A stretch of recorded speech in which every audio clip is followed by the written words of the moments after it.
No, Like there's 90 probably pounds, like a I sack of honestly potatoes? Like, I don't know, 20 right, pounds? right. Like, Let's find out. How much does a goblin weigh?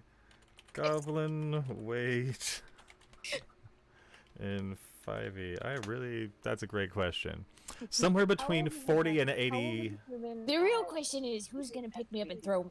So yeah, right. So between 40 and 80 pounds, apparently, and between 3 and 4 feet tall. You said you were smaller, so you're about 3 feet Yes. tall. So 40, 45 pounds, maybe like 50 with equipment.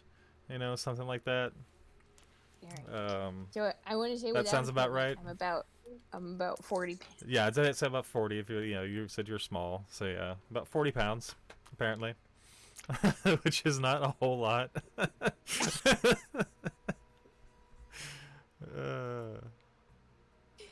So so yeah. somebody who's really strong could carry me if we have to climb anything. Probably pretty easily, yeah. I would say. If I mean, yeah, we'll have to. We'll Just find out, saying, huh? We'll find out, huh? not very strong. There's a couple of you But that if aren't I all that fall, strong. I can catch myself. You are pretty dexterous, yes. You are pretty sneaky there, pretty agile. Okay, well, is everyone ready to start the thing, do the thing, and do the Dungeon Doodlers? Yeah. Dungeon Doodlers? Okay, I'll just go ahead and actually go back through what we read before, just to start this off, and we'll start from there. Well, so in this world there once stood a great tree, and while it stood, it served as a source of all magic, tying the planes of the multiverse together. However, long ago, in the ancient wars of gods and demons, the tree began to shrivel in the chaos. As the war raged on, many warriors from each side fought for control of the sacred land the tree once called home. By the end of the war, the tree had all but disappeared, and with it, the mortal's ability to access magic. To ensure magic's existence and the planar gates obscured, a hero bravely stepped forward, willing to sacrifice himself and taking the great tree's place as a source of magic, and the connection between the planes. Children are taught this legend from an early age in schoolhouses the world over, and all revere the name of Lauren, the hero who saved the world. Legend says that the hero still remains there to this day, locked in an eternal struggle to maintain the balance, though no living being has ever seen these sacred grounds. His final words before the sacred land was sealed away were these: "You must wake me, for if I should slumber, the world shall surely be destroyed." With this new paradigm, the gods decreed a ritual to take place every 1,000 years to ensure the hero would never fall to slumber, thus establishing the journey of revitalization as a means of keeping the planar gates obscured and the magic accessible to all. Once a millennia, the Tower of Revitalization appears, stretching like a needle into the heavens. Unfortunately, the last 3 cycles of revitalization have failed, and the stories of the heroes who attempted it since have become their own legends. And though the hero has promised to maintain this connection, magic has begun declining in this world over the last 3,000 years. Ruins are scattered across the globe, and artifacts continue to be found, but even the sages of Lauren's Rest have failed at deciphering this ancient tech. They worry that should the ritual fail again, this world may lose its connection to magic itself. The gods seem to have abandoned this world, and thus monsters have begun roaming the wild in increasing numbers, and it is no longer safe to travel the roads alone. On this day, the ritual begins again, and adventurers from every corner of the globe have flocked to Lauren's Rest, seeking the glory and adventure that awaits those who are chosen by the sages. Who will take on this quest? And can they succeed where so many have failed?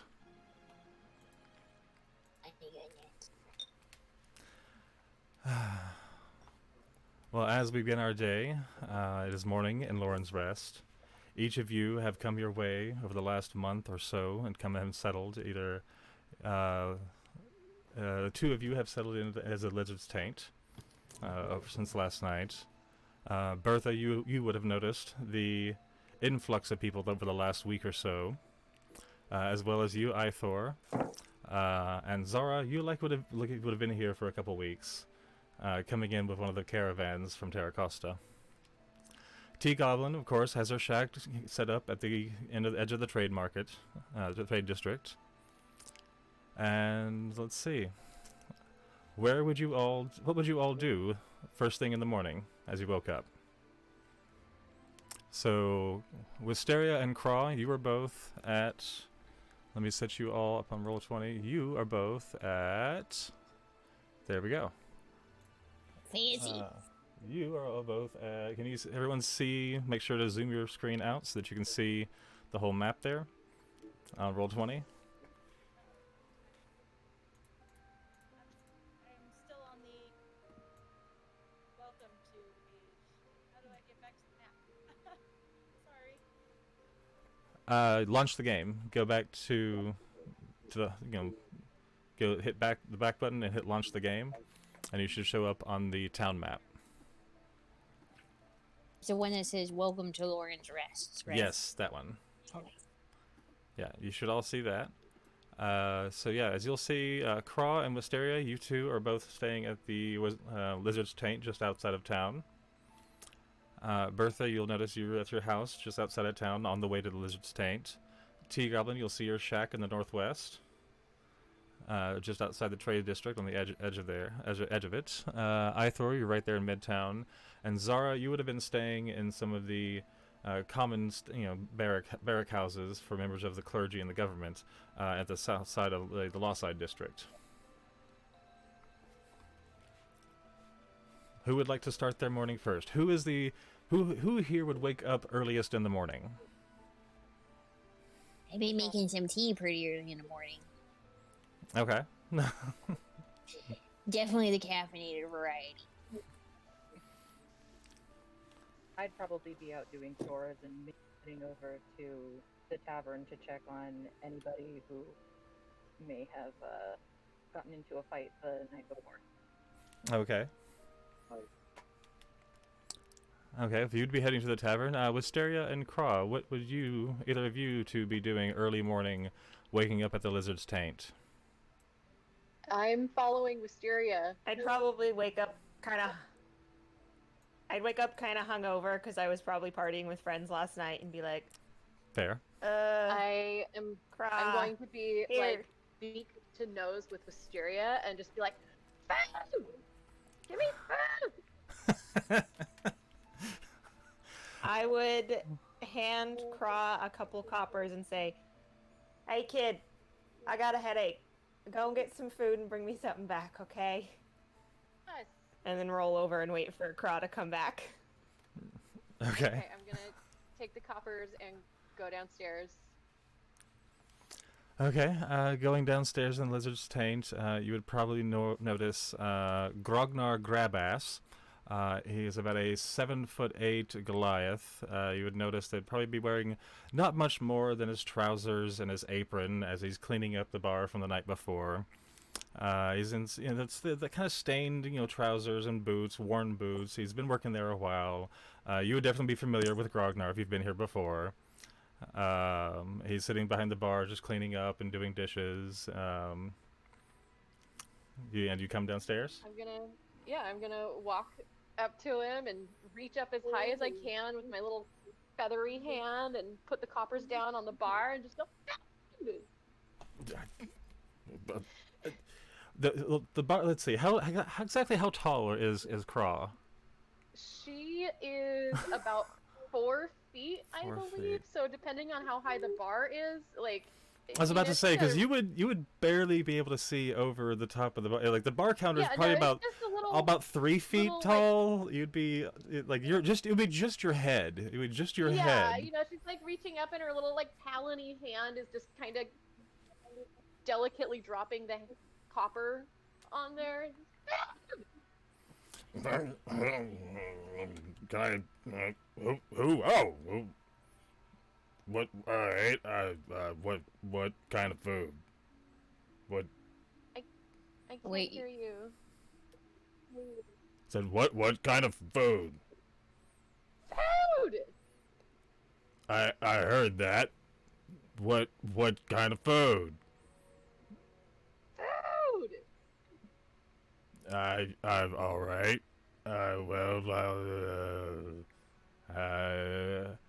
And after a couple moments, he just decides, Fuck it, bacon eggs. and so takes the coppers and goes off to the back, goes to the kitchen. And that'll probably take about like 5 or 10 minutes to get ready. And said, Bertha, you said you would be on your way over? Yeah. So about that time, if you're already on your way over, you would probably walk in.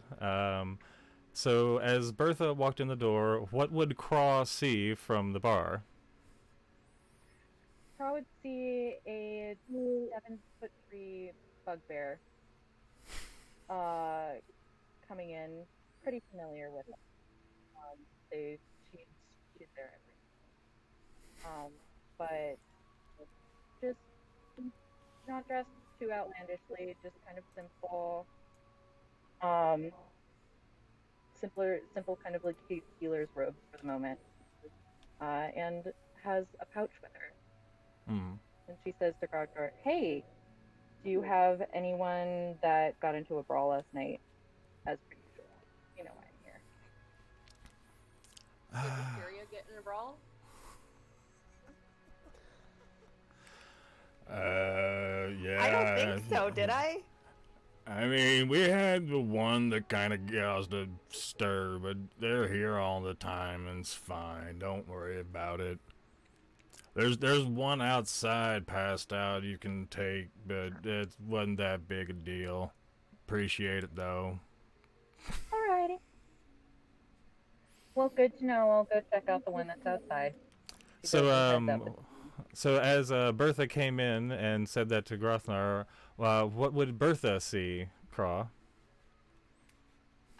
Craw is a little kenku, and she is adolescent, so she's not a cute, not a really pretty adult kenku with the glossy feathers. She's kind of in between. You know, she's got like some glossy black feathers here and there, and the rest is just kind of gray baby fluff and blue eyes. And she's dressed in really simple clothing, except she's got this really beautiful red cape around her shoulders. She's very small, even by Kenku standards. Okay. So, all right. So you two would be standing at the bar each other. I think the height difference would be kind of interesting there between the barely 4 foot tall Kenku and the 7'3" bugbear standing next to her. Yeah, Craw is gonna just like, you know, crane her neck, look her up her neck, and go, "Yes, queen, yes."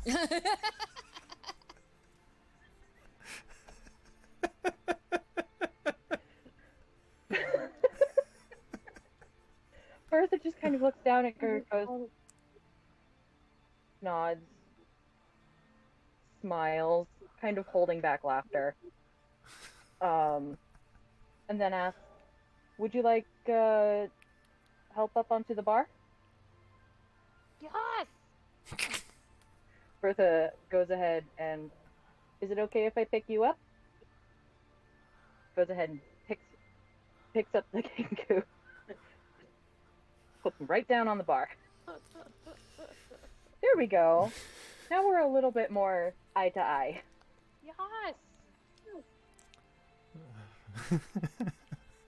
How long has this been going on? This has probably been just a couple minutes. About say 5 minutes, maybe 10. It's coming up on about 10 minutes since Grognar went back to the back to go make make the 2 plates of breakfast. Actually, yeah, about this time, Grognar would probably come out. You might start smelling, you know, coffee, and you'd start smelling bacon and eggs cooking. So yeah, if you were one to wake to smell, you would just definitely start to smell breakfast cooking about this time. Since it's been about 10 minutes, I'm gonna be like, "Where's Craw? What's Craw doing?" And like get up because I'm like worried she's into something, and like rough my hair and pull on my jacket and grab my bag because I never leave it anywhere, and head down to try to find Craw and make sure she's not getting into anything. Okay. Well, as you came down, you would see the Craw standing on top of the bar counter in a noticeably empty bar with still some glasses strewn on, on mugs and stuff on tables across the place. Maybe a missing shoe in the floor somewhere. You know, you can tell there was a party had last night. You know, you were there. You know, So yeah, with as that, let's go ahead and switch over and give our other players a chance here. So T Galvin, you said you would be waking up and making tea. Ithor and Zara, what would be your morning rituals? Zara, you would have woken up at the barracks for the clergy and council people that have been staying in town the last couple of weeks. Ithor, you would have noticed the influx of people coming in for the last few weeks. And all of you would be aware that today would be the day of prophecy. Today is the day that the oracle is meant to be bestowed. I'm trying to sell tea for my shop, by the way, because it's the morning, and I want to get that crowd of people who need their black tea. Okay. There will definitely be quite a few more people in town just for this. So let's see. Let's say... Bring out my fanciest looking cups. Okay. They're actually not that fancy, but I think they're top notch. Okay, so yeah. In the trade district, there'll definitely be quite a few people just arriving this morning, or people that would just arrived last night when coming done shopping. So let's say you... Oh, nice. I rolled a d6 to see how much money you made that day. You made 6 gold this morning. Just from this morning up until about noon, let's say you made 6 gold in sales. So you can go to your character sheet and go to your character sheet and go to currency, equipment, currency. It says abilities, features, spells, equipment, all that. Hit equipment and then hit currency. You should see that somewhere. If you click the currency, you can type in 5 under gold and then hit add, and there you go. So let's say you made 6 sales at a gold apiece today, this morning. So you made 6 gold. There you go. So Ithor or Zara, what would be your morning ritual? I might be attempting to meditate to prep for all that's about to come. Okay, yeah, that would be. Yeah. Okay, so yeah, you probably. Well, being the day of prophecy, there would definitely been a morning ritual at the Hall of Sages, Hall of Oracles. So you probably would have gone over that morning and gone to the prayer chamber with some of the other clerics and all that. T Gavin, you'd still be there. You 3 are over here, hanging out at the Lizard's Taint. Which anyone that's not familiar with the Lizard's Taint, such as maybe Zara. Lizard's Taint is basically the dive bar in town. They're not known for their food, they're not known for the atmosphere, they're not known for their drinks, they're known for their drag shows. And it is common to find a Lizard's Taint in most large cities in the world. They're a franchise. I would say when the crowds start dying down in the area I'm in, I'd probably pack up my little teapot, my on-the-go selling set to try to get into the Midtown area to try to make some more money. Yeah, honestly, staying in town and if you let's say when you started staying in town, you probably would have gone there just because that's the thing to do is go see the drag shows, the burlesque, the circus, all the different traveling acts that come through and perform at the Lizard's Taint. So over time, yeah, you probably would have made a relationship with the proprietor of the Lizard's Taint here, Fiston Warg. Fiston Warg is a dwarf, very distinct looking dwarf. He's quite stout, but not in a thicker, a chunky way, just a very stout.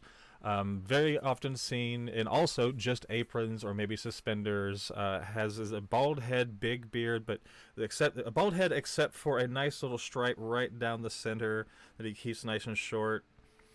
Has some nice earrings and a septum piercing, and usually has some little wrist cuffs. And always really nice boots. Just everything else might be dirty. But those boots are just spotless. Well, they're practically at face level for me. So I look at those boots and I'm like, wow, quality. Oh, Fiston's passed out right now. Fiston's the late to rise, last to fall down kind of type. He's still passed out right now. So in my time, I got my teapot with a little leather strap and some cups, shoved in various places of my gown, and I'm gonna just kind of meander that way. If I see someone that needs a perk up, I might be like, well, okay. So as Zara, Ithor, did you have any morning rituals? I think on this day, Ithor is not the first to wake up, but not the last. very middle of the road, mid-range morning kind of person, likely up around 8 a.m. or so, but not earlier than that because God knows why. And has probably gone through some stretches, some warm ups, like moving their body around, and is aware of the weight of the day, is hoping for a better result than last year, and I has mean, the last probably 1,000 year ago? well, yeah, The last 3,000 years? time around, I should say. Yes, the last time around. And has probably started to get dressed and might be finishing the last of their coffee. Okay. So, let's say right as Wisteria is coming down to check on Craw and sees her standing on the bar with this newfound friend, this bug panda, standing there, who have just picked her up and put up there, which would have been right about the same time as T-Goblin would have been setting up and probably finishing her morning sales and going off to get lunch, probably right after Zara was done with her prayers for the morning. Just as you all finish your morning errands, right then you all see a blinding flash of white light fill the sky. Terrible. At the same time, a thunderous, just rolling thunder comes from beneath the ground and across the skies. Everything shakes as this light fills everything you can see for just a few moments. And as you all would feel the ground shaking and this flash of light just dissipate, what do you do now? The ground just shook. Everything went white for a moment. What do you do? Lauren's wrist, that was surprising. I'm gonna run over to Craw. I'm gonna climb on Wisteria. How tall is Wisteria? I am a very short satyr. Okay, I so am very maybe scrawny. Wisteria's probably climb on you. Yeah, Wisteria's probably like 4'6". You would be, or maybe 5 foot. Probably 4'6", I'd say. About 5 foot. About 5 foot. You'd be 4'6". So the difference is there's not much difference. You're 4 feet, 5 feet. I cling to Wisteria.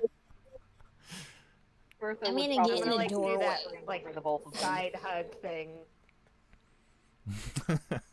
I'd like to touch the ground and see if I have any sense of if this was like a natural thing, because that seemed real weird. So as soon as you all react and just have just a moment to react, anyone that might be passing through outside, such as T-Goblin, and actually anyone inside the lizard's tank near the window, would notice a massive spire begin to rise from the ground. And by a massive, I mean 400 or 500 feet across spire, way off in the distance. You can barely see it, but slowly it begins to spiral. And you can see it somewhat looks to be made of stone, somewhat metal, somewhat almost like gem and jewelry and crystalline, in this massive spiral that would begin rising up into the sky. And the ground continues to rumble. Not as much as when it first shook, but continually the ground is rumbling constantly for the next about 5 to 10 minutes. You just keep feeling these little earthly tremors in the ground. The light has dissipated, but now there's this massive spiral reaching to the sky. I'm gonna hug my teapot and like book it to the tavern if I'm like in the middle of the street, because I definitely don't want to be just out and about and check in on the people there. Okay, well you would all be very familiar. Oh yeah, go ahead. I was gonna say I would have been probably just about done getting all of my, outfit prepared, as in strapping on my pack, having my and probably would have been almost out the door at this point. So I probably would have freaked out a little bit, been a little startled. Oh, so you probably would have been just right outside your door, right near the center of town, actually. And T-Goblin, hearing that, you've probably been walking through maybe this way to go across and come around, come across through here. Let's say you got to about here on your, and let's see, Zara, you'd still be probably at the Hall of Oracles. So yeah, actually all three of you Now that the ground is starting to, gently shake, it's the earthquakes are starting to go away, the light is dissipated, and the three of you would immediately hear a booming voice coming from the middle of the town square, especially you, Ithor. You would actually are just close enough to see someone standing there in very, nice, elegant robes, with like a spell book in their arm and a wand held to their neck. And as right then you would hear, "The time of revitalization has come. All who seek the right of the chosen, please make your way to the square." You would all recognize this as the Elder Sage of Lawrence Rest. Now, each of you would be aware of this right of the chosen, and would have either come here to seek the right itself, or watch the right occur and see the oracle be bestowed. So at this moment, you three would definitely notice that voice, but you three at the Lizard's Taint would have definitely seen the spire and the flash of light, and at least known that meant the time had come. Well, boy, is my face green for feeling so freaked out for a second, because clearly this was expected.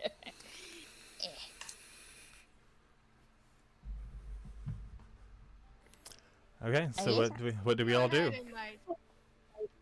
So I go ahead, and since I'm already almost out the door anyhow, like, what I'm doing is looking up, and I decide to just go ahead, and I'm like, no, man, I'm going to sit here on my porch for a minute and kind of see what happens. Okay. Let's just see what's going to happen. Is everyone in the tavern kind of distracted by this spire and rumbling? I mean, it would be you three. Grognar at that point would be still there, still cleaning up from the last night. You'd probably notice a passed out patron start to wake up out of the booth and find their missing shoe, which was the one over on the dance floor. Anything interesting, shiny that I might be able to take in this moment while everyone's distracted? I mean, the only things that might be laying around would be like a shot glass, maybe. You might find, I don't know, roll an investigation check to see what you find. Look on your character sheet and add your investigation modifier to whatever you roll. Okay, and we'll see. Because I've been using Roll20 and it does all the math for me, so... That's fine. What do I roll for an investigation check? It's +2. I know that. Let's see, one sec. Let me just look at your screen. Where is your screen? There's your screen. That'd be intelligence +2. Yeah, so that'd be what did you roll? What die do I roll? Oh, sorry, it's a d20. Yeah, roll a d20. D20, okay. Sorry. All skill and ability checks are going to be d20s. Gotcha. I rolled a 15. 15 +2, 17. Okay, so yeah. Let's say you found a shot glass, a ceramic mug with a little crack in the rim, right, almost right where you put your mouth. Of course, it would be there. And I'll say you found a knit scarf that someone lost last night. Hells yeah! Do I have to do a stealth check to take them, or do I just? Roll a sleight of hand check. So roll a d20. Okay. Roll right, a d20, so d20 and you'll be rolling against Grognar's. 16. Okay, well you're going to be rolling against Grognar's. 20. Okay, dirty 20. You're going to be rolling against Grognar's perception, because he'll be still standing in the room. So you have to see if he doesn't notice you do this.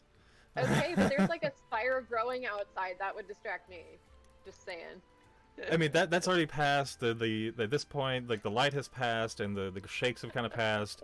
Grognar knew it's from here and knew this was going to happen. So and it kind of would have relaxed a little bit by now. So let's see. Yeah, he rolled a natural 1. He does not see shit. So you get to steal a shot glass, a mug, and a scarf that someone left there last night. Sweet. You can write that in your equipment under other possessions in D&D Beyond. Go for it. Okay. Would you all be heading at this point? Anyone near the center of town, like Ithor, anyone like Tea Goblin, you would all start noticing. I wanted to head Yeah, towards you the would- center of town. Yeah, you would all because I start have my noticing people refreshments, heading towards and- City Hall. Yeah, I'm Yeah. like, there's a big group of people. Those people who are gonna get chosen Yeah. are gonna be thirsty, so I'm gonna be there with my teapot ready. Yeah, you would all likely start seeing people leaving their homes, leaving the different trade districts, different districts of town, and starting to head over towards City Hall. So, do you all start heading towards City Hall? Yeah, I'm trying to sell my tea as I will. Okay. I Okay. probably feel like this is what I've been waiting Yeah. No, this is what a lot of people that have come here have been waiting for. Is this? So yeah. All right. So you've all made your way over to City Hall. Let's say actually, you two probably would have arrived from somewhere this way, since this is oriented north, being right. Tea Goblin, you probably would have head back and come in this way. Krista, let's see. Zara, you were actually not too far away. You probably would have entered from this side. And Ithor also from this way. Bertha, you would have also come from, this side, the bottom side here. How close do you all get to what you would now see are three figures standing just outside of City Hall. Let's see. There is a tall, high elven woman wearing very elegant robes and accoutrement that you would obviously recognize as being someone from the clergy. You would notice a short little dwarf of a man with like a mutton chop stash kind of thing going on. That was the full handlebar mutton chop. And then you would notice an elder dragonborn, a very old dragonborn. You would see these three standing just outside of City Hall, and just behind them a very large ironclad Goliath. He is head to toe in plate armor, a massive shield, and a glaive, which you could kind of tell that he was there to protect, the nobles and the people with titles. He was there to protect those three. Surrounding you, you would notice guards in either portion of this part of the street, and these are very wide streets. It's a very open area right in front of City Hall. There'd be guards posted at each corner, and then guards posted just surrounding these three figures. So, Tea Goblin, do you try to go around and sell your teas at this point, or what would you? I mean, Okay. I'm just kind of like around, not trying to walk up to the big people. I'm avoiding. I'm not gonna try to sell it. I'm to like, are you everybody. just gonna like break the guard I line? think she'd appreciate it, but I'm just, she seems busy, so I'm just kind of like, it's probably cold because it's morning, I would imagine, right? So I'm like, It's a pretty nice day. I would say. I would say like Okay. it's getting closer to noon. Like it's getting closer to noon Okay. now. Well, then I bring out my not as hot teapot and say, room temperature refreshments, anyone? Okay. Well, you can. Do I see her? Actually, she would be right next to Ithor, and just to the right of the rest of you, through the crowd. If you want to run through the crowd, you can. I'd say you could make it wherever you'd like in just a few minutes, because it would take a few minutes for people to start gathering in. I just around edges, as people start to gather, Okay. I'm gonna wave her over. Who's waving her over? Me, Wisteria. Okay, so let's say you wave her over, you get her attention. Okay. Let's see. Actually, Hey, you got anything for hangovers? Oh yeah, this is great for hangovers. It's called Pike's Excellent. Blend. It's holy basil and peppercorns. Yeah, sure. Just give me some of that. Hey, would you happen to? Are you from around here? No, but I Ma'am. hang out a lot. Would you happen to know if there's any Kenku families in this town? Would I know that? Let's see.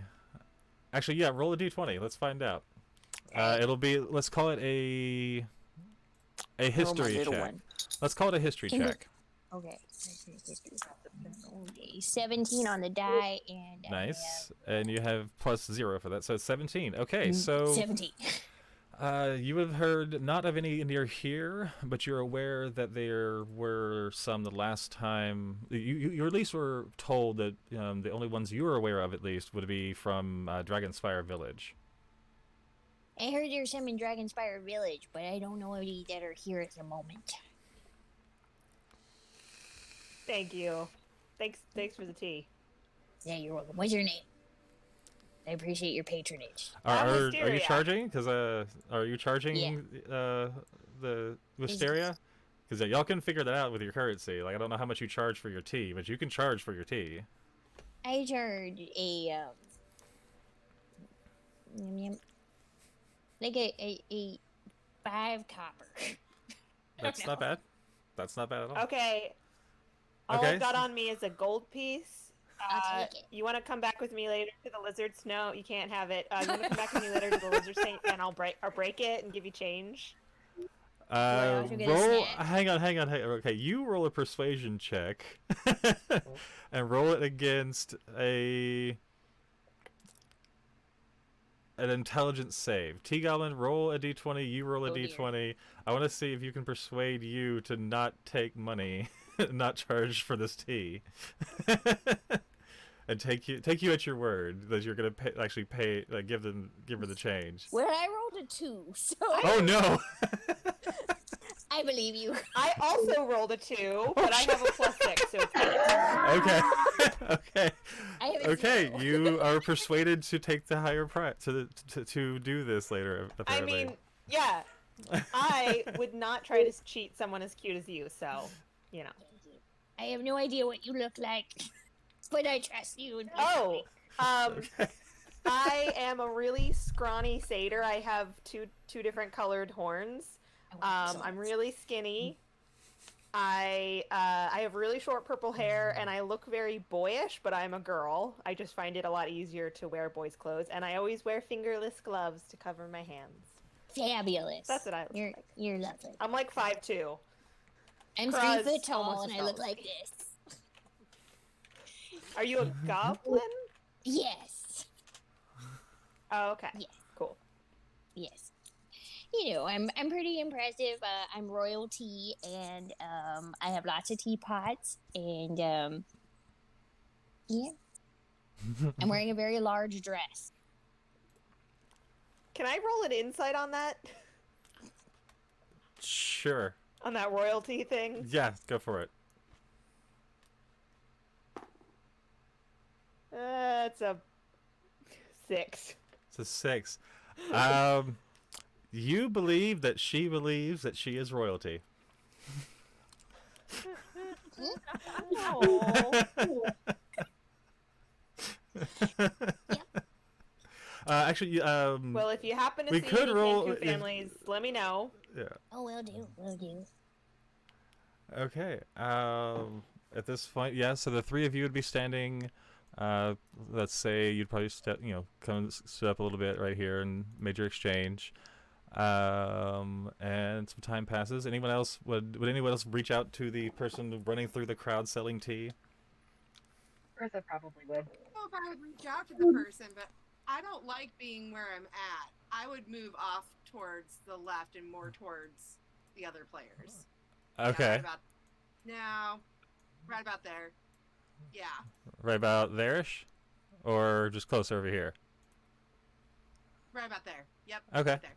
So Bertha, you would see the goblin going around selling tea, and you said you would approach? Anybody parched? Yes. Bertha comes up, kind of lumbering, a little quiet. Comes up to the tea goblin. Do you happen to have any tea left? You. Huh? It's a special Pike's blend. It's a holy basil with peppercorns. That sounds delightful. I can tell you from personal experience, it is excellent tea. It is a favorited tea I'm just gonna amongst, shout encouragement. clerics, especially, but it's really good for everybody. I'd like a cup then. Oh yes, that would be Do I have to roll to see if I remember how much I was charging people? I don't remember. You know what? Why should You you know remember? what? Just make it up. Yeah, Every roll a time. d20. Yeah. Roll a d20. Go for it, and tell me what it is. Just a straight roll. 9. 9. You have no idea how much you just charged Wisteria. You have no idea. Nobody. I'm gonna roll a Roll a d4. 4. Yeah. That will be 3 copper. There you go. All right then. And Bertha hands over the 3 copper. I'm loving this already. I have no idea. That wasn't a character thing. I couldn't remember. It's like, no, I actually couldn't remember. No. Oh, that is great. I love it. I absolutely love it. Just charge him. I just love you. Just charge him. love you so much right now. Charge them based off of how fancy their clothes are. The fancier the clothes, Oh, there the you more you go. should charge. There you go. Yeah. Okay. I make mental note. I pretend like I'm writing it on something, but I have no paper. So I'm just, like, charge based on clothes. Seems a little sketchy, but you are extremely trustworthy, I would say that- believe you. At least you think so. I was saying that as a meta thing, but yeah, no, honey, you should charge them based on how fancy their clothes are. So there, now it's in game. Noted. There you go. Hello, big woman. I Flowing saw off you up her at the head. lizard's taint. I'm gonna offer my hand to Bertha and say, "Hello, tall woman. I saw you at the lizard's taint. What's your name?" Bertha returns the handshake. Hi, I'm Bertha. I am the child of the local healers around here. Well, I must say the local healers here are really good at making gorgeous folk. It is nice to meet you. Well, Oh. Bertha immediately flushes red. She has no idea what to do with that compliment. You can roll a will save, a charisma save if you wanted to save against being flushed. Let's do that. Because I want to see just how flushed you get. Oh no. I just had it. Roll charisma. Let's do this. Uniqueness, nerve, and talent. 13, 14. 14 on a charisma save. Okay. Yeah. No. You actually, it's not as flush as you would expect. You're actually able to hold your condition a little bit there. You're still are a little flush. You still see like the cheeks puff up a little bit, and then like, through the white fur, you can see just this little glow behind it. I see handshakes happening, and I feel like I have forgotten that that's important, so I start trying to shake everyone's hands that's near me. Okay, let's see. How about Zara? Zara, you would have walked up, let's say about this time, and seen this little exchange go on between this exchange of a goblin running around the little street in front of City Hall with all these guards around, all these big, bulky adventurers with all different sorts of weapons and mages and like people with crossbows and like battle-ready adventurers. A good 20 or so that have gathered really close to the center of this, with quite a few more people that have gathered behind them just to onlook, and then these few people here right around the middle, like in between some of the more battle-hardened and some of the onlookers, like kind of mixed in. You would see a goblin running around selling tea to a 7-foot-tall panda, a satyr, and a kanku. And you would see this as you were walking up from the Hall of Oracles. I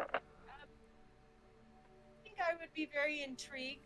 I'm more comfortable around animals and things that are less human form-like, and I find the tea goblin very endearing, and I want to know a little bit more, and I think I will cautiously approach, and Cautiously yeah, I'm not approach. sure what else I would do, but Okay. start there. Cautiously approach, as I'm, more cautious style anyway. But I find them to be very, endearing and adorable. So. and all the animal creatures I feel like I was just called an animal, but that's okay. and creatures. It's a compliment because I find you more adorable and approachable than the humanoid type figure. Well, that's very handy because I really like cats. And if you know any cats, I'm looking for one. I prefer the cat. What kind of tea would you like? I have this one, and I have this one. Mental clarity. You want one with mental clarity? I'm not sure Let's that's a go for this. specialty there. And what is this? This one's my specialty. I was about to say, is this a specialty or no? 'Cause Actually, can I roll to see if it's specialty? if you'd like, yeah. Because this is a different teapot. Yeah, okay, sure. Yeah, go for it. Go for it to see if your specialty. We'll do it on a What do I? just a what D, do I just roll a for D20, just D20. It is a 14. That is a specialty. Yes, that is a specialty of yours. Yes. Sweet. There will be. Let me roll my thing. There will be 3 copper. There you go. And Yeah, yeah, it's you a can be fair doing deal. these. You can do these exchanges in, like I said, in D&D Beyond, and like extract, like take out copper and put in like all through there. And Tea Goblin, you can be adding Look in those my in, thing, yeah. adding those in each time you make a sale. So do I take out copper Yes, you take from out 3 my copper. inventory? Yeah. You You would. find the So on your character sheet, if it's big and you show the big box there, you can just go to equipment, where it says equipment. It should pop up your currency. If it has the menu option thing, you'll hit that, hit equipment, and the currency will pop up. And yeah, you'll just take out 1 copper. Or so 3 copper. Sorry. So I just removed the 3 copper. There you go. Cool. They'll add their own. Perfect. So Yeah, what is your yeah. name and out of game? What do you look like? So yeah, how what would the tall am I? you would be? I would say about at least 6'6", 6'6" probably. Right. Okay, so I'm doing one of these. Yeah. Yeah, you could like everyone would have- think you would say like very much an Amazon. Like you were 6'6", have a bit of a more of a muscular build, like as most Asimar would. Let's see. Your skin would have probably long be very much more of a paler skin overall. You have nice feet and knees. I thank you very much. You got I Nice put very my hand feet. out teeth. awkwardly because I've just found out handshakes are a thing. So I'm like, There you go. Actually, more- I put my finger out. 'Cause I think that's about the equivalent size. thank That you. shape. You're so strong. Ow. I'm loving it. Okay, so Hey, Craw, do you want some tea? Timmy! tea. Hey, Miss Princess. Can I have another cup for my little friend here? Freya doesn't like the craw voice. Thank you. Oh no. Sure. That's You great. I owe want you another the 3 copper. Specialty or the original? I want whatever's gonna chill her out the most. Specialty? It is. Alright. That'll be. I have no memory of you telling me you don't have anybody unused. That will be 4 copper.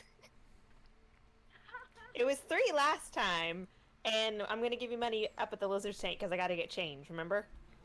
No. I'll buy you a beer when we're there as well for your trouble, okay? Hey. Ew. Okay. Yeah, at this point, Ithor, you would have noticed all of this happening, like all these different exchanges with all these different people right next to you, and like the goblin going around and selling tea to these various characters you see to your left. What would you do? Is like the same height as me, right? Craw is actually just a little bit taller than you. Craw is about 3'6". You're about 3 foot. So, Craw, you are about. Sorry. So in height order, it would be Tea Goblin, and about 6 inches more would be Craw, and about 6 inches more would be Wisteria, and then about I don't know, a foot more would be Ithor, and another like about a foot would be actually no, about a half a foot would be Zara, and then would be Bertha. So y'all are actually quite stacked up in sizes. I put my hand out to Crawl and I say, "It's really nice to see eye to eye with someone." And then I just kind of like rub my Can you all hear hand me? on- Now we Yo. can, yeah. Now we can, yeah. Yeah. I can't hear anyone. Oh no. Like, if you can hear me, give Oh, me no. a thumbs up. Oh no. What the Oh, dear. fuck? Technology is Maybe- only magic maybe- when it works. Refresh your page. Yeah, you might have to refresh it or just pop out, pop back You in. can't It'll hear be us fine. saying that. I'm gonna I'm leave and come messaging back. her. I'll be right back. You're good. Here. This is a test run for everyone for this whole setup. Also, hello to the 5 people watching on Twitch. It's nice to actually have a small audience here. I've not been paying attention to any chat. I'm sorry if there has been any, but hello to everyone there. And to anyone currently on TikTok watching, hello. Oh, there they go. So you wanted to know what Ithor is doing? Yeah, I was curious. Like, Ithor had just seen these just various characters come out of nowhere, and just a whole bunch of people, like all gather around this goblin that looks to be selling tea. I feel popular right now. This is probably the most popular. I bet you would too. I've Yeah, done. I bet you I'm would. like- I feel like I'm holding court. Right. Fancy bows all around. I'm incredibly amused. Also a little confused. So I guess bemusement would be the word. I'm just like kind of looking on, like these people. Like, what's Who going cares on about there? this once in a century, 3,000 millennia thing? I mean, when you can have tea. Priorities. Priorities. Priorities. Yes. Yeah. I'm almost tempted to taste the tea. However, Just I'm not thirsty at all, so I don't really no go on peer with it. pressure.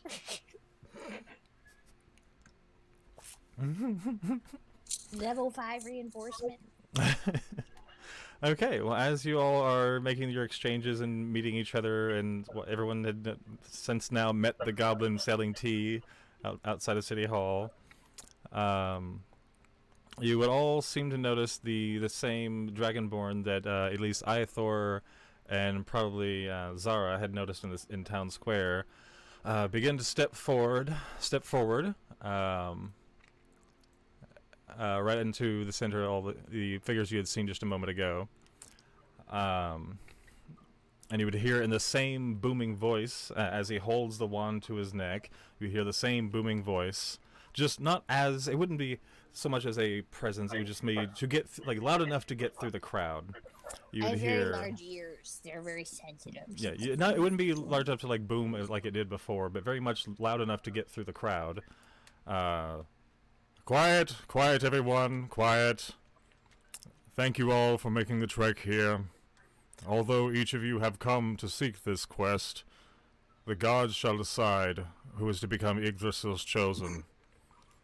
Now, what I must do now, you will not enjoy, and those among you unworthy of his blessing may not survive. Now, each of you here to seek the quest, step closer. Does anyone here step closer to the Elder Dragonborn? I step away. Okay, you step away. No thanks. I'm gonna step behind my newly made panda friend because she's very large, and I'm gonna kind of hide behind her. And say, Okay. this isn't a size thing, but you just seem very strong. And So let's say to do I'm not so, scared this or is anything. not bump into other people. That let's say Bertha had to kind of step forward just a little bit just to get you behind, without having to run into a bunch of people. Ithor, you would have walked over here just to say hi. So let's say you step behind. What do the other four of you do? As far as like where you're standing now, do you step closer to the Dragonborn, or do you step away? I'm gonna ready an action that if Kra tries to go towards the Dragonborn, I'm gonna grab her by the scruff of her neck. Okay. I go towards Dragonborn. Okay, so I'm gonna have Wisteria roll a d20 for a grapple check, a strength check, and Craw, you're gonna roll a dexterity check to try to resist the grapple. All right, is that a? So you're gonna roll a dexterity saving throw. Craw is gonna roll a dexterity saving throw. Wisteria is gonna roll a strength check. Okay. So both roll d20s. 4. Oh, 6. So. 16. 6. So yeah, no. Right as you see Craw start to step forward, you grab her by this little the cloak she's wearing, and just like, can I yank her back? Like, no. So you are a child. I make my cloak billow as she grabs me by it. So as soon as you draw her back, grabbing her by the cloak, drawing her back towards your side with one arm, you see the cloak just kind of billow and shake, trying to just get away, like it's trying to pull her away from you. It doesn't really have any tug or pull to it, but it's very unhappy of a cloak at the time, just kind of just writhing in the wind. Everyone would see the cloak just going wild. No, there's no wind in the air. There's no cross breeze that's strong enough to make this cloak do this. You would just notice this cloak just going wild behind this little Kenku. As she pulls me back, I'm just gonna kind of mutter to myself, "You fuck." Okay. I've heard it a lot. I know it's an insult. Wait, what did you say? You feathered fuck. I know it's an insult. I've heard it said to me a lot. Okay, are you writing these down? Because I want to see how many. Don't say that. You have a list. Okay, good. Yeah.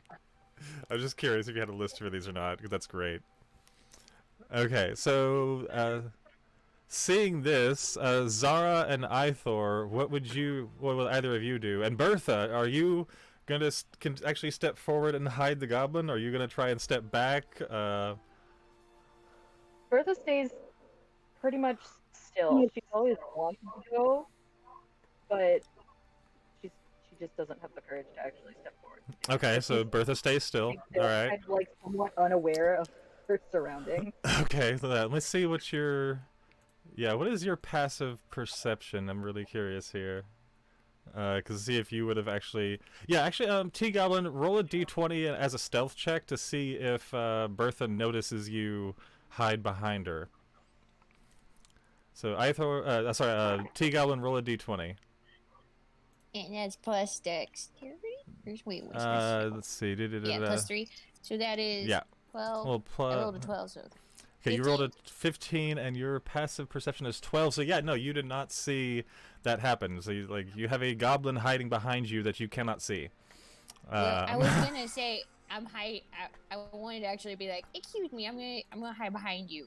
Okay, so I'm you not would have hiding said that. from Okay. her. I'm hiding from them. So Okay, well, at 16, you would actually be decently hidden to pretty much anyone that's not in your line of sight. Like someone that doesn't have line of sight on you right now would not be able to see you. At this point. So yeah, that's great. Because yeah, your passive perception was 12. Even if I told her that I was hiding. No, she would be aware because you told her, but anyone around you that didn't have line of sight on you would not be able to see you right now. I was gonna do like the little tug on the pants, like hiding. Everyone but her that can't see you cannot see you, like just is not aware of your presence right now. You are hiding. So Ithor, you said you were doing something? The tug? Yeah. Oh, sorry, go ahead. No? Okay. Go ahead. Okay. I was gonna say, since I have line of sight on T-Goblin, I notice them cowering and being a little bit scared. So I move behind, or I move to the what is that? That green thing next to Bertha? An archer? Yeah, that's like a ranger sitting there with a heavy crossbow, and like a green cloak. Very much like a ranger would look. Okay, so I move to the other side of that ranger. Okay, so you're going to move up closer towards the Dragonborn. Okay. And then Zara, what do you do hearing this request to either move closer or back up? I feel like I might have the confidence to move closer. Okay. So let's say, how much closer? Just like a little bit, or like right up on the guard line kind of thing? Because you could get you could like get up to like right up to the guard line on pretty much anywhere on this side if you wanted to. Yeah. Just like right up here? Yeah, right about there. Okay, let's put you right up here. Ithor moved on that side. Let's say you just move right up to the center. T-Goblin is sitting back here, and you're holding Craw back. Make it like kind of Craw is grappled and can't really go anywhere. And if you wanted to try to get away, you could, but that'll be like, in a minute. We'll see if you can, if you want to. For right now, over at Craw, struggling. For right now, this is just everyone kind of like hearing this announcement and hearing the request come from the Dragonborn. This booming voice coming through the crowd. This is what you would be doing. So okay, so two of you step forward. You kind of stay in place. You hide behind the other. What? Okay. And okay, so as you're all moving around and getting settled or hiding or grappling to doing all your various motions there, you would also notice quite a few other people in the crowd. Either some of the people towards the back that were just there to onlook are definitely taking a few extra steps back, and then certain people in the crowd, you'll also notice about 6 others from the crowd. Like that ranger that you just saw moves a little closer to you. This guy in armor kind of steps forward, like right up to the guard line. This soldier over here makes a few steps forward, and quite a few, let's say about 6 or 7 people start to move closer, but pretty much everyone else that was there, either just on look or wasn't there, they all kind of step back, and now you're all kind of left. Some of you more forward, some of you not as much, but all still kind of relatively close to the center of all this. As you see the Dragonborn say this, and everyone starts to move closer, all the people around make their own motions, the Dragonborn would take a moment and look at everyone in the square and say, "All right, those here for the right, close your eyes and clear your mind. Everyone here to witness, I suggest closing your eyes as well." It would be the same. I'm gonna bring up my. Yeah, it'd be the same booming voice as you heard just a moment ago. Not the ground-shattering one, but the voice from earlier, but the loud enough to get through the crowd, like very loud voice. I'm gonna like put my teapot away in my like top where I keep it, and I'm gonna kind of pull out my little sword and just kind of close my eyes and hug it.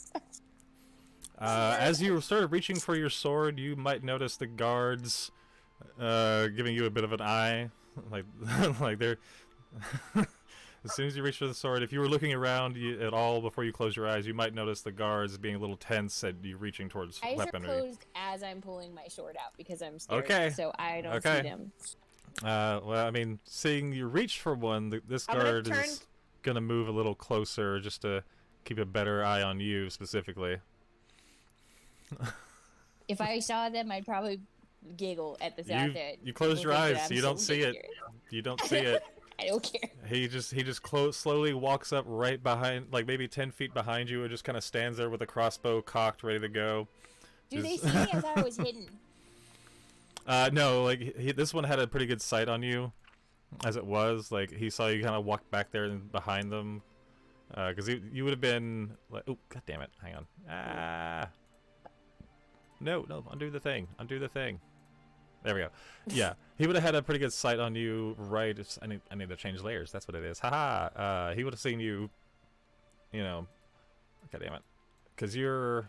No. Whoa. Hang on. What am I doing? No. Oh no. Learning experience. Look at me dancing. Apparently. I'm so scared. I'm dancing in my feet.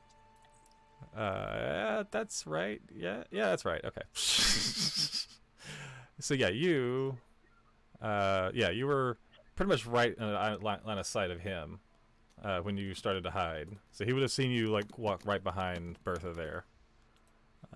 He's at least I don't aware see of your him. presence, so he would As have. long as I can't see him, he can't. No, you're still like facing Bertha's back, so you wouldn't see him walking up back there. Okay. See, you all see this start to happen. The Dragonborn kind of looks around the crowd and, okay, do you all close your eyes? Is anyone not? I'm gonna turn to Craw and say tomato soup, and Craw's gonna I'm gonna just cover close her eyes. with my little bird hands. Tomato soup! I've definitely closed my eyes. Okay, you definitely close your. Okay, Tea Goblin, you closed your eyes. Everyone. Does everyone close their eyes, or does anyone actually keep their eyes open for this? I'm gonna keep my eyes open. You're gonna keep your eyes open. Okay. Anyone else? Sarah? I couldn't hear Zara. Sorry. Yes or no? I still couldn't hear you. Sorry, let me turn you up. Yes, I will close my eyes. Okay, you close your eyes. So everyone but Wisteria closes their eyes. Okay. Great. Cool. All right. This is great. So yeah, as you all close your eyes, everyone would start to feel this just really pulsating magical just essence, this force just start to kind of pulse throughout just everything around them, throughout their body, throughout every bit of your fingers, your touch, like every sense would just have this magical just wave of energy start to pulse over you. One sec. I forgot to cue up music. Ha ha ha ha. We're gonna do this. Okay, so as you each close your eye, you find yourself in your mind's eye, and you found yourself, each of you who have closed your eyes, you find yourself in an empty black void. You instinctively begin to look around, yet you don't see your body. You don't see anything of your body, yet you can still feel it. As you try to will your hands or your body to reach out and touch something, like you can feel like the essence of, like if you like you can have the feeling of it, but there's nothing there. As you reach out, it would almost feel like a really thick, dense fog, like the thickest fog you've ever experienced in your life. Just so much more of this really dense fog of energy as you sit in this void. You can't feel anything. The only thing you feel is your body and this one pulsating magical energy around you. There's no sound. You see nothing. You hear nothing. As you realize that you can't see your body, you can't see anything, you try to open your eyes, but they don't respond. And the feeling that overtakes you is not one of panic or one of any kind of fear, but of perfect calm. Everything is still and quiet, except for this wave of energy pulsing. In a flash, a sphere of light surrounds you.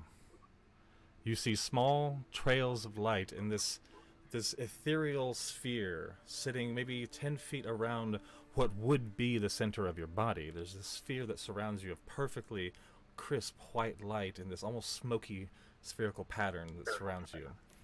And within a few moments, you see these tendrils of light, almost like streams, or if you will, tentacles if you want. Like I'm not saying tentacles, but very much streams of light that begin to reach towards you where your body would be.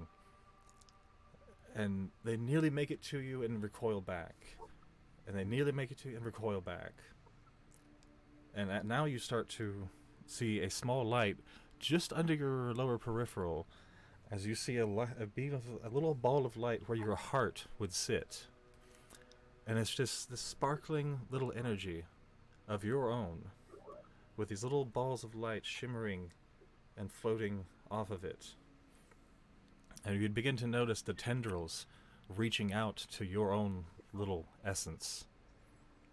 And as soon as one tendril reached its destination, you would feel this crisp, sharp grasp on your heart. But not the light heart, the heart in your body, the heart in your physical self. You would begin to feel like something is grasping it and squeezing it. And the grasp is tightening and tightening as you feel that same magical pulse get stronger and stronger until the beat of your own heart matches the erratic nature of the pulse of magic itself, and they synchronize. Your heart is going 1,000,000 miles an hour as this pulse of energy keeps flashing from.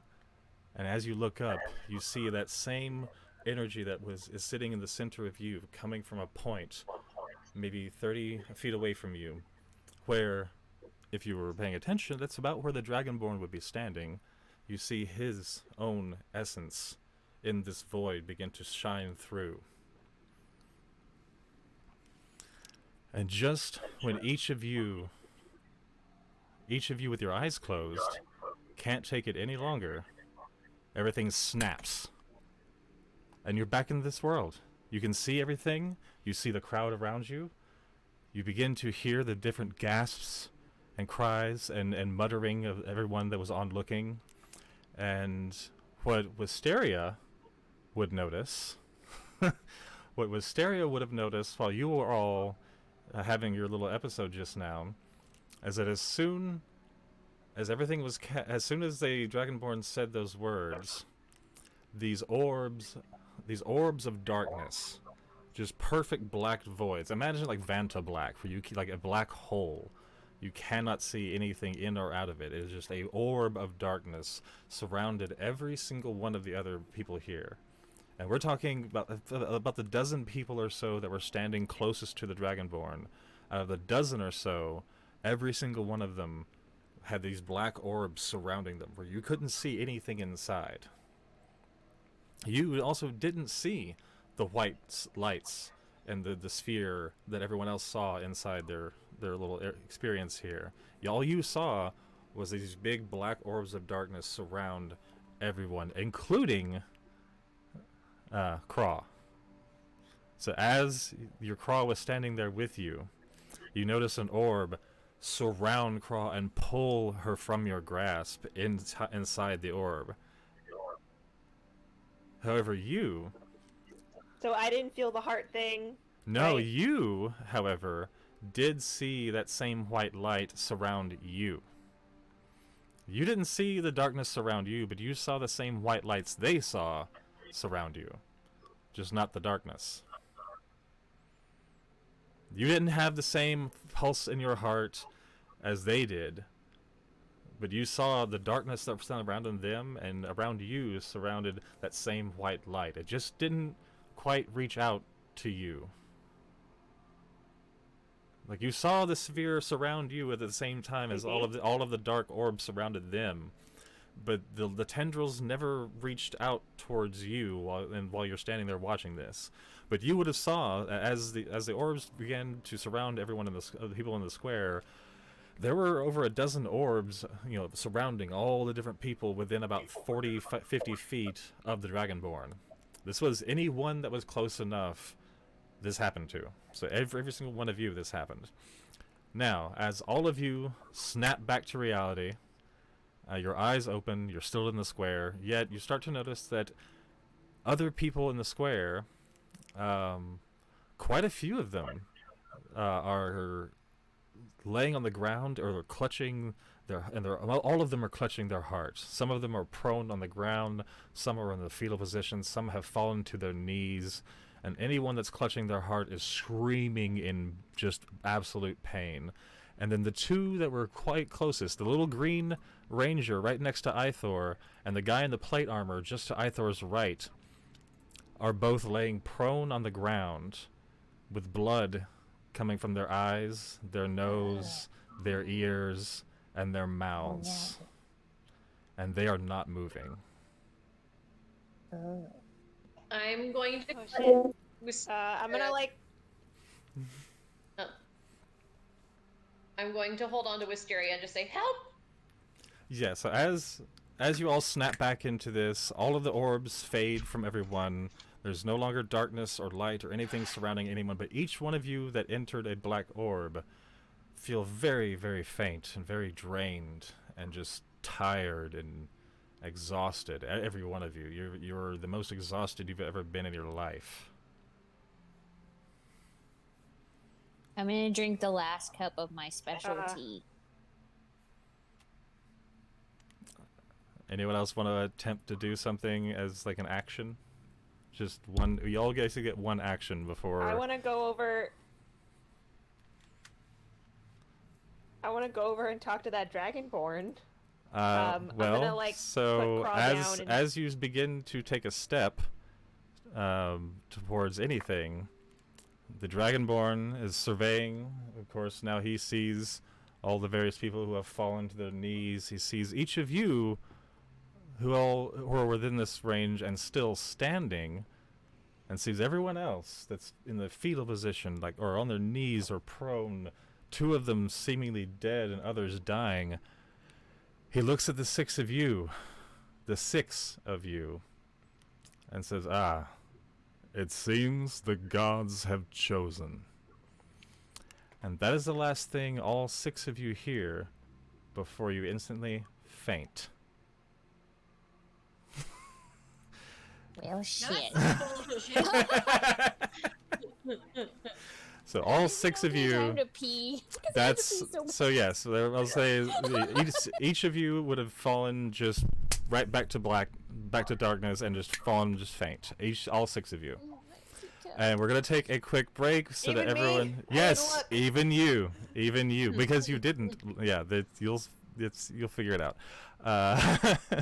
So yeah, even you. Yes, all six of you faint. And we're going to take a break. I'm going to set myself a quick timer for about 15 minutes to be back and ready. I'm going to put the chat on a be right back thing, and we're going to mute this real quick. So everyone mute, and we're going to turn off the video for us to go take a break real quick. I'd say set a 10-minute timer if you can, and then we'll be back in like 15 or so. So grab a bite, heat up some food real quick, take a bathroom break, do what you need to do, and we'll be back in about 15 minutes. That's good. Awesome. Sounds good. I'm just gonna put it. Yeah, I'm just gonna mute it. You won't be able to be seen. You'll be fine. I'm gonna hide everything, I think. Or just, you know what? I'm just gonna do this thing. Okay, so anyone watching on Twitch or TikTok, we are gonna take a quick break, and we will be back not too long from now with the next portion of this episode. As soon as I remember which fucking thing does the thing on this thing. We're gonna do that.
us back on the live scene. I need to get a better transition for that for Twitch, because that was just a wow shit. We're back. Okay, hello if you're watching. We are back. We're waiting on one more person, and then we'll actually start this back up. But yeah, as they all. So everyone around, pretty much everyone within about 30, 40 feet of that Dragonborn that wasn't part of the guard or wasn't one of the figures standing behind the guard had this happen. So like anyone that's not on the screen here, or some of the ones that had like, oh shit, and like stepped all the way back and got y'all were still close enough to be a part of the spell's effect area. The Wi-Fi so bad. Oh, yeah, come out and just share. I turned off the... Yeah, y'all can totally share a screen. That's fine. Yeah, I turned off the music because my headphones died. So we'll... Oh, fair. we'll Well, share we can some still... Yeah, we can still hear you just fine. Abe, come here. Go lay down. But yeah, you all would have noticed like everyone that wasn't a guard or standing behind the guard that's standing in this square right now was either on their knees, on the ground, or dead or dying. Besides the 6 of you. Wisteria, you wouldn't have had the same pain in your heart necessarily. It would have mostly more been somewhat lightheaded and then just darkness. Like from that, where that that white spectral sphere around you was, as it dissipated, it started to move towards that core of you, core of your essence there, and it mostly would have been just the darkness and faint. You wouldn't have had the same pain in your heart as the others would have. Wouldn't have. You would not have had the same pain in your chest. No. Aha! Everyone else, yeah, Wisteria was the only one to save against that. Okay, we have I 1, feel 2, 3, 4, awesome. 5, 6. Okay, cool. Oh, and I mean, you still feel exhausted, and you're still lightheaded, and you still fade to black, but you wouldn't have had that same pain as the rest of them. Okay, so as you all fade, you would the next thing you would see is you would be inside a small let's just go ahead and do this for now. You would all be inside the Hall of Sages, which is the building down on the far left of town, far bottom left, southwest corner of town. Would I know what this building is? Like, would I know that's what Oh it's yeah, called? you would know from the architecture here, like these Have buildings. I ever been in it before? No, you have not. No. I am looking for literal sage as I wake up. Well, Once I realize I'm you here. would all. I've always been curious. Actually, let's see. Everyone roll a d20. Everyone roll a d20. And let me know who has 20 to 15. Anyone 20 to 15?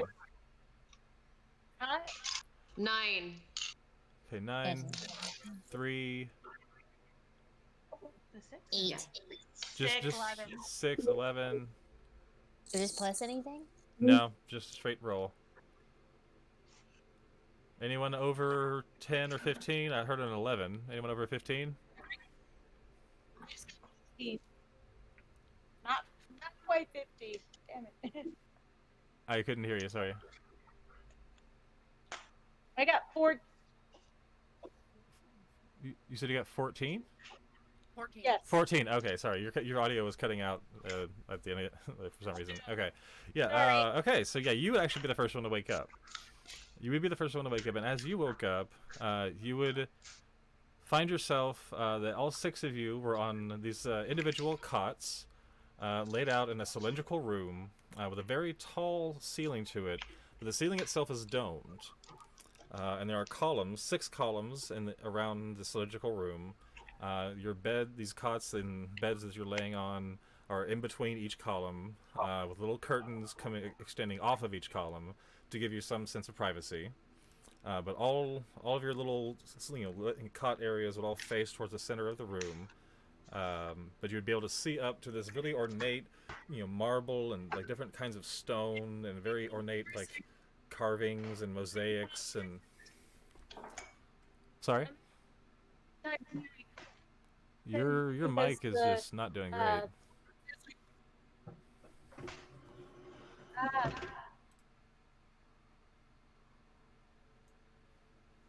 I don't know how to change that. Okay, that's better. Can you hear me now? That's much better. Maybe Yeah. I just need to get closer. Okay. That's probably it, yeah. Yeah, whoever's eating, I'm hearing the food noises or the crinkling over your voice. Sorry. Huh. Interesting. Yeah. So yeah, you all would wake who- up. In order of whoever rolled the highest, you would all wake up in about that order to notice these columns made out of carved stone and like marble. It'd be very ornate and intricate with just a domed ceiling with different sigils carved into them over each of the 6 and in between each of the 6 little alcoves. And each of the symbols representing one of the different gods. There would be 6 main ones and 6 surrounding ones, all sitting above, and all the different sigils there, and their respective colors and shapes. So yeah, you would be the first one to wake up, and now you would also, when you set up, you would notice the elder dragonborn from the square standing in the only doorway leading out of the room. As soon as you woke up and saw him, and he noticed that each of you awoke, said, you've awakened. Excellent. I understand that must have been quite an experience for you. My Can we apologies. see each other? Yes, yeah. If you get out of bed, he would be able to hear or notice you wake up. You wouldn't be able to see each other, but you'd be able to all kind of see towards him. We have beds? Yeah, you're all on your own individual cots in a circular room, with little curtains just crossing, the kind of privacy line, just kind of crossing in between each other. Craw, where are you?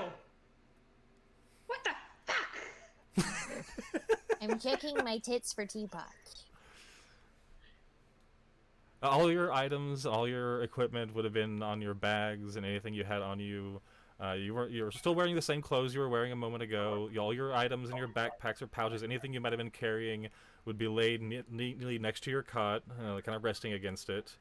Like all your items are there. Everything's still intact, and nothing's missing as far as you can tell.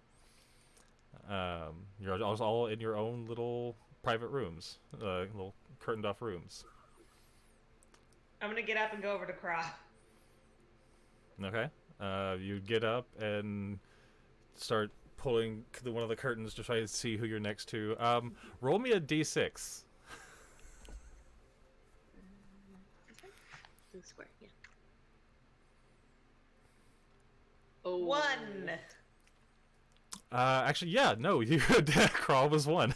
So yeah, you would pull the curtain to your left and see Craw sitting on an identical little cot with her bag and and all the stuff sitting right next to it, just sitting there or laying there.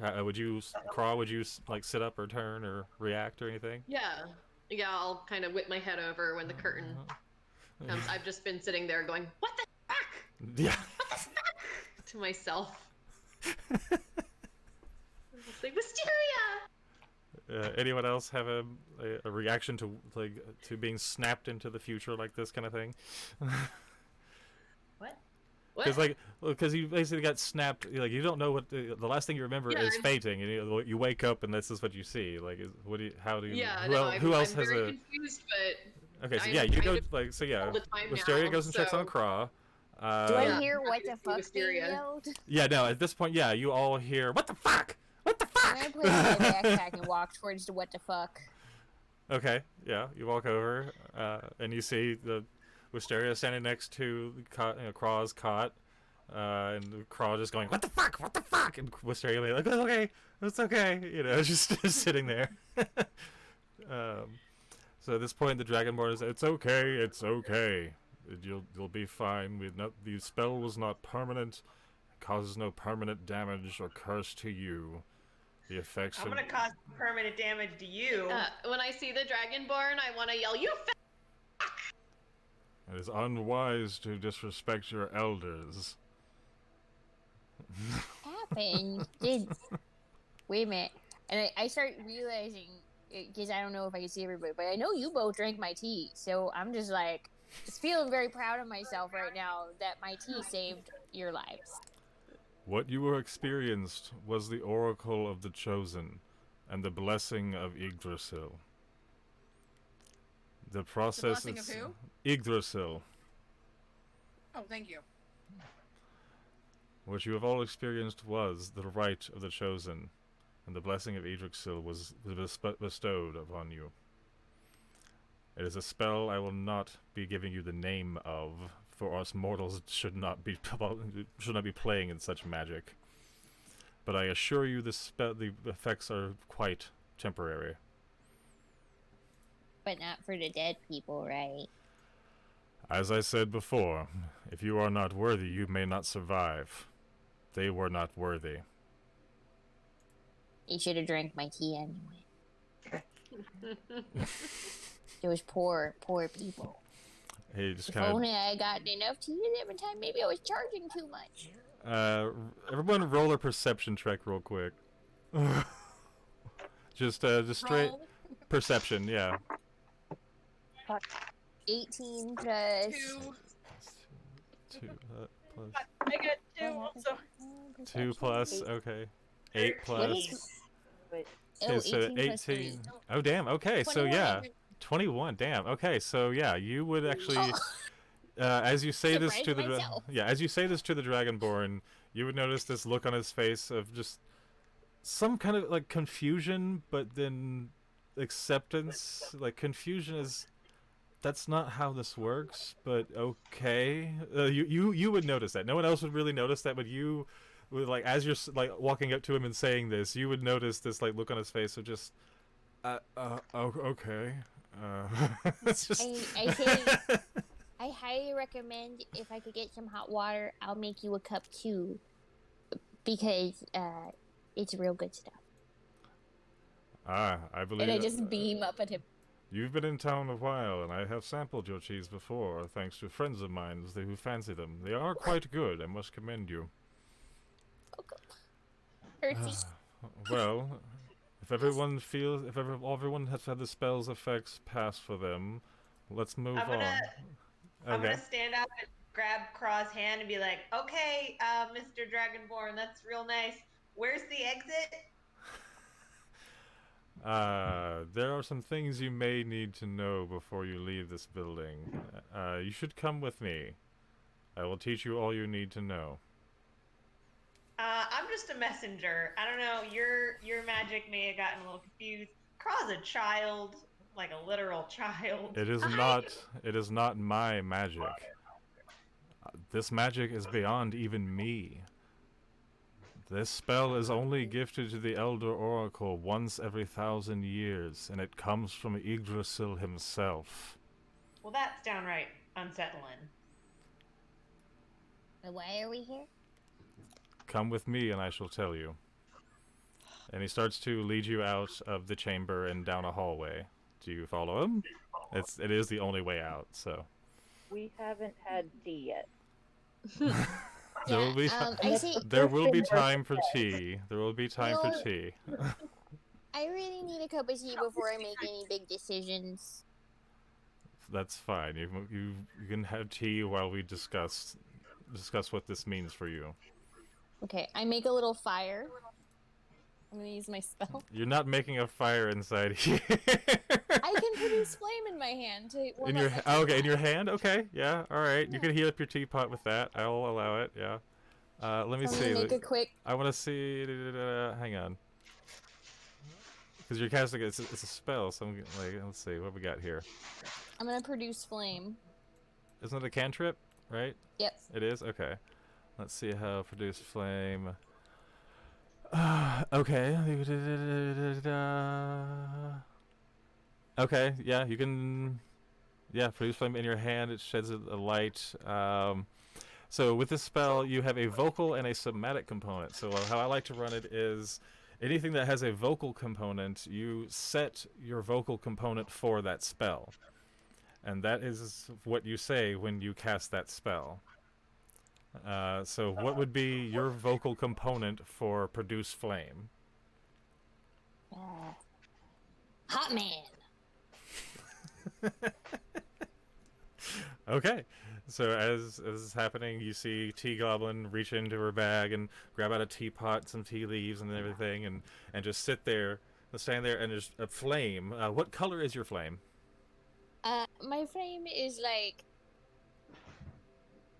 a purplish color with Okay. little blue in the middle because it's pretty hot. Okay, so let's say like a really bright sky blue in the bottom of that fades to a rich purple, something like that. Okay. So yeah, you'll all see Tea Goblin just quickly reach into her bag and pull out a teapot and start lighting a flame, and just in her hand. There's no just a fire in her hand, as you all start walking down the hallway, following along the Dragonborn. There ain't no time like tea time. I mean, if that works, yeah, it works. That's fine. Okay, so you all find yourselves in this hallway that you should see now. You should see. You should, and let's see. Who was the highest? Okay, yeah. Actually, no. Tea Goblin would be right in there, and I assume Wisteria, wanting some answers, would be pretty close to the front. Am I correct, or would you? Yeah. Okay, you'd be wanting to be right up front, and I guess Craw would be right behind you. How do the rest of you fall in place? Because Tea Goblin was the one to be like, okay, and just kind of like grab tea and follow along, you know. So where the rest? I'm following the Tea Goblin. You're following Tea Goblin, okay. You get the first cup of tea then. I'm bringing up the rear. Okay. I'm bringing up the rear. I want to see what everybody else is doing. Okay, so you two would probably bring up the rear then. That'll work. So yeah, y'all would enter through this chamber. You see there's different columns at either side, and you would have entered actually probably from the left side over here, and been led through here and faced up to person on the right. You see they didn't have any tokens for Dragonborn, so just fucking deal with it. I couldn't find one I liked, so it's the one on the right is the old Dragonborn. And the left one is the tall elven woman from before. And of course you see on the left of them is the massive steel-plated Goliath you saw before. Who you just kind of... Can I move on the... I want to not stand on the side where the Goliath is. He's very large. And sure. Which way do you... Which side of the... Which side of who do you want to hide behind? I would like to hide behind... Actually, I'm gonna hide behind Panda Friend, Pandemonium again. So Bertha, worked well enough before. Oh, that sounds like Bertha. You get moved to the front, I guess, because like the goblins just kind of duck between your legs and start hiding behind you. Because since you are a bugbear who is kind of large, and she is a goblin, and she can pass through other larger things, she just kind of sneaks between your legs, like hell no, it just kind of like just backs. Nope, and just backs up. I'm going to cast Legs of Protection. Okay, so yeah, now Bertha, you are faced closest to the massive Goliath, is still a bit taller than you. He's probably like little over 8 feet. You're 7'3", so he's about a foot taller than you. And you are the biggest one in this group, so he's even larger and covered in plate mail, just all the way down, including a helmet where you can't really see much of the face, but you can tell he's a Goliath just from his size. Okay, so as you all kind of file in and settle into the room, the elven one from before that came out and made the announcements to begin says, "Welcome everyone. I understand the experience you have just been through is quite a difficult one and quite confusing, and I hope that we can shed some light on what has just occurred. But of course, you would be all familiar with the rite of the chosen. I should hope." Actually, Wisteria, you may be the only one here that would be less familiar since you're from where you're from. Yeah. I'm a little confused, ma'am. I didn't think we were close enough or whatever woo woo was going on. I understand. I understand. We've. It is quite difficult. But let me assist us here with this confusion. Honestly, I believe it may be better for my dragonborn friend here to explain. He's much more of the historian than I am. And the dragonborn would, step forward and is like, "All right, I understand where that you're not familiar then. How you don't have you never heard of the right of the chosen and the oracle? How have you not heard of Yggdrasil?" Maybe my folk tales are just different than your folk tales. I'm from, kind of far away. Far, far away, I've heard of that. That is quite interesting. Well, nonetheless, you have become chosen by the god Yggdrasil. Are you aware of Yggdrasil? And yes, you actually would be aware of at least the name Yggdrasil as a god. You wouldn't maybe be a follower, but you would definitely be aware. Just from your Fey background, you would definitely be aware of at least the name Yggdrasil. You can roll an Arcana check if you'd like to know more or less and find out how much you know. What do you want to roll? Arcana, or Okay. either Arcana or religion or history, whichever one you want to use, because it kind of goes. There's different reasons you would have know things about gods. And it would be one of those three, either Arcana due to your magic ability, history due to just knowing from history, or religion if you were a follower. So you could use either Arcana or history. I rolled a 12. Okay, did you go Arcana or history? I'll go with history. History. We're not so big on the gods where I'm from, at least not the gods that are, mostly talked about here. So yeah, just a The name 13. intact. Okay, so yeah. You would, you totally would have at least known the names, but not really known any stories per se. Like, you would at least been familiar with, like, okay, because like people like where you're from would still have. There's got to be at least some people there that worship certain gods, So you would have known the stories, but you definitely would have known the name. And everyone on this side of everyone else here would definitely have known the name Yggdrasil. In fact,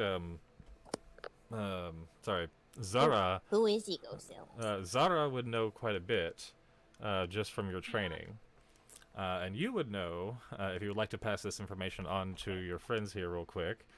You would know Yggdrasil is the name given to Lauren, the hero that saved the world. Yggdrasil was the name of the great tree that once stood at the center of the world, that died in the ancient wars.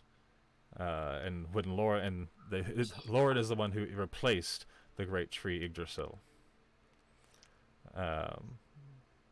So Yggdrasil is more of a title given to now Lauren due to his replacing the great tree, but it's still used as the general god's name when referring to the major church here in the world. As a worshiper of Gaia, would I know more about the tree? You would know more about Gaia, yeah. You would know more about you would know about the tree itself, because that was the tree of mana itself that had created all tied the planes together, and created all the magic that you still currently use. So yeah, you at least have some familiarity with some of the history about it. Yeah, but yours would go more of the specific history of Gaia herself. Tree, yeah. Yeah. Okay, one sec. I need to pull the other page real quick. There we go. Well, in ancient times, Yggdrasil stood at the center of the world. Its job was to keep the planar gates obscured from us mortals, while leaving magic accessible to us mortals still. Yggdrasil was the reason that any of us can access this magic or perform any of the great spells that you could learn in the world or study for.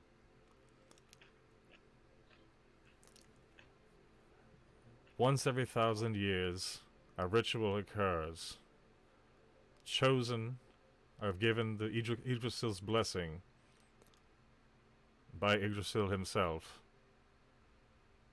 and their job is to release the seals at the various temples across the world. Only by releasing the seals will you be able to access the Tower of Revitalization and awake Yggdrasil from his slumber. So yeah. are we all chosen because we're royalty? Is it like our bloodlines that chose us? I like you, princess. Thanks, I like you too. Those who are chosen, we do not question the will of Yggdrasil and who he chooses. But you were chosen for a reason. You may not know it. Huh? Do they always choose right then? Like the last couple times this whole shenanigans has happened, that it turned out hunky-dory and fine? Is that what I'm hearing? Well, the last 3 times have failed. Wait, no one got chosen? Everybody died? That instills a lot of confidence in me. This is why monsters have become to ravage the lands. This is why travel is difficult around these parts. And this is why fewer and fewer of us are able to access the magical arts. And this is why you must not fail. Make sure more people get this tea so they don't die.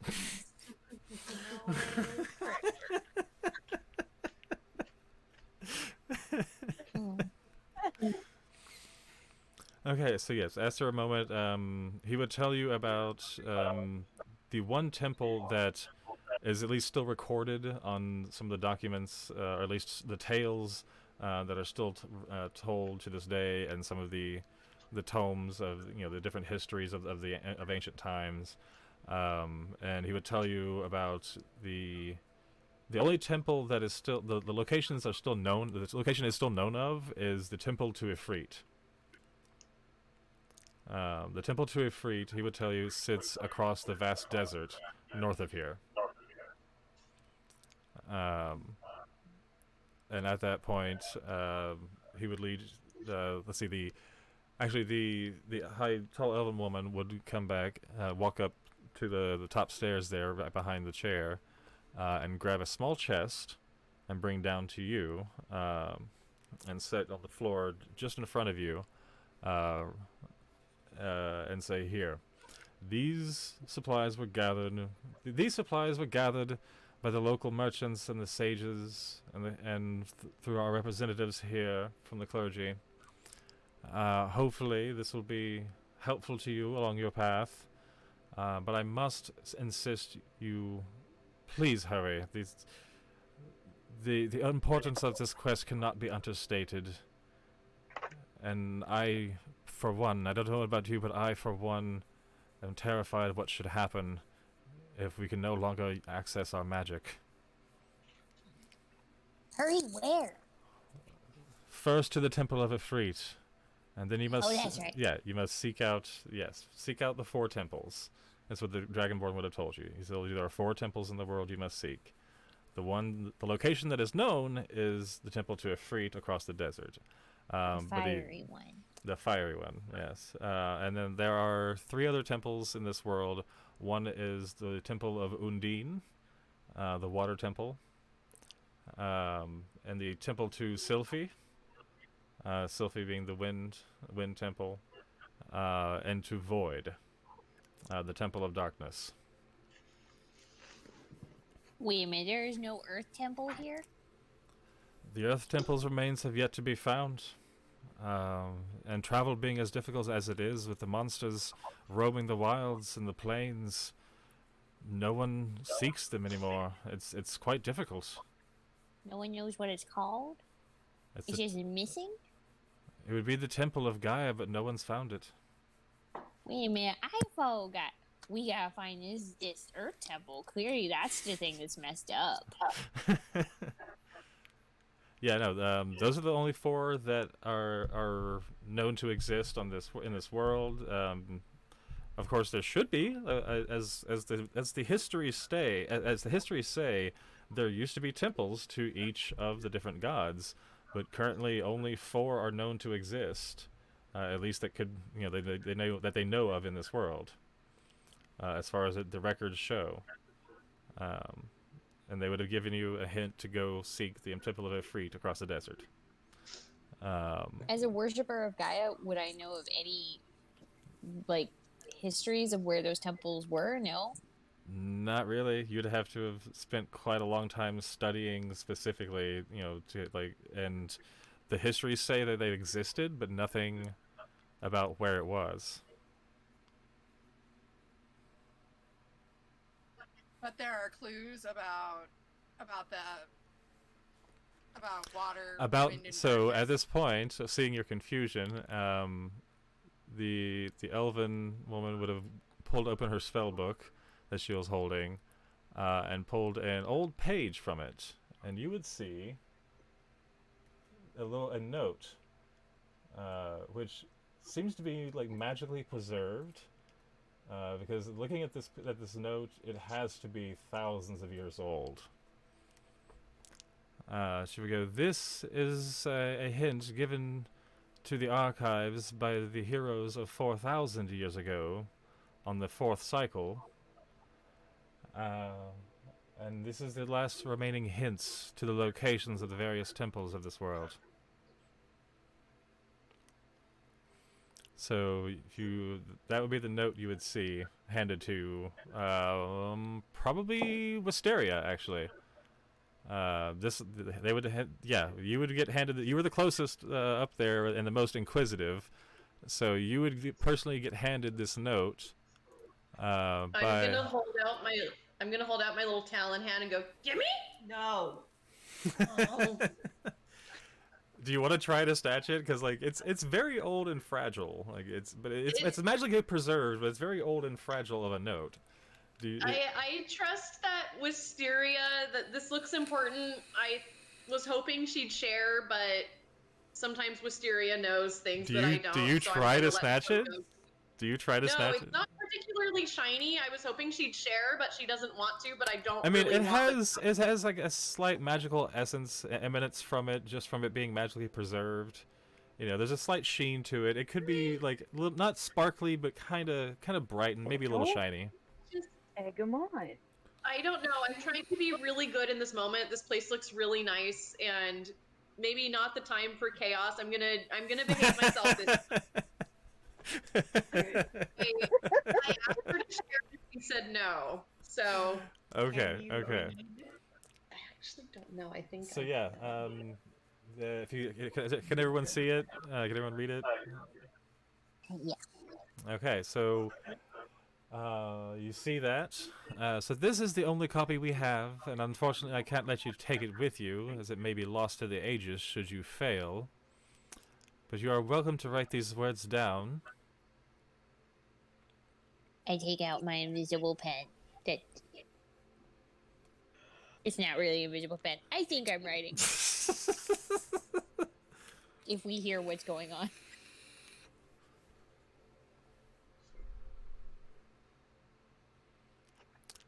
Okay, so you take a minute, and it seems a few of you will write that down. So there is a small chest sitting in front of Bertha right now, just beyond the other side of the elf, who would have probably given you just a minute to write things down and taken that back from you.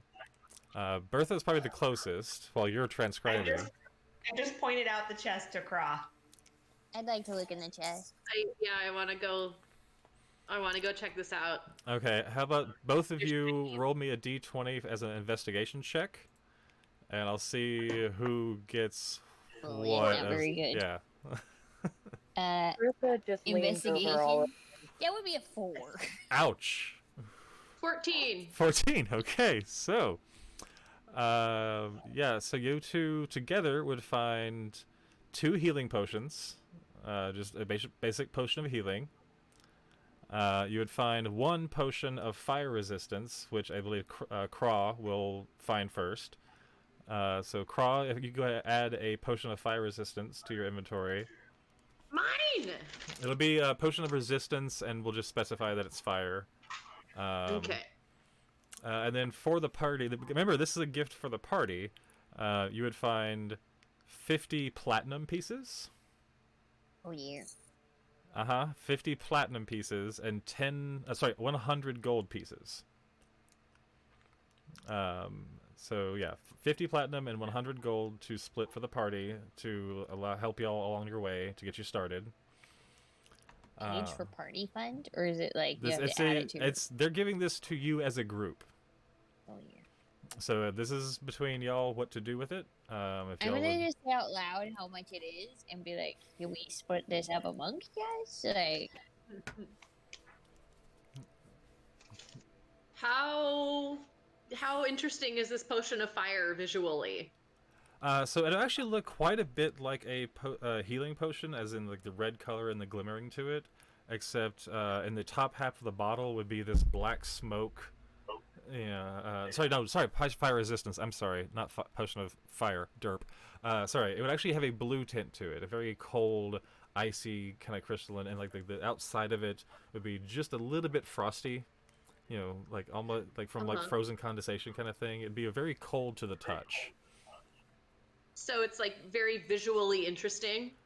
It's a kind of like a blue and white and very pale blue and dark blue, like different swirling like hues of blue, like kind of swirling in there, and just little bitty ice crystals forming on the glass itself of the bottle. Nice.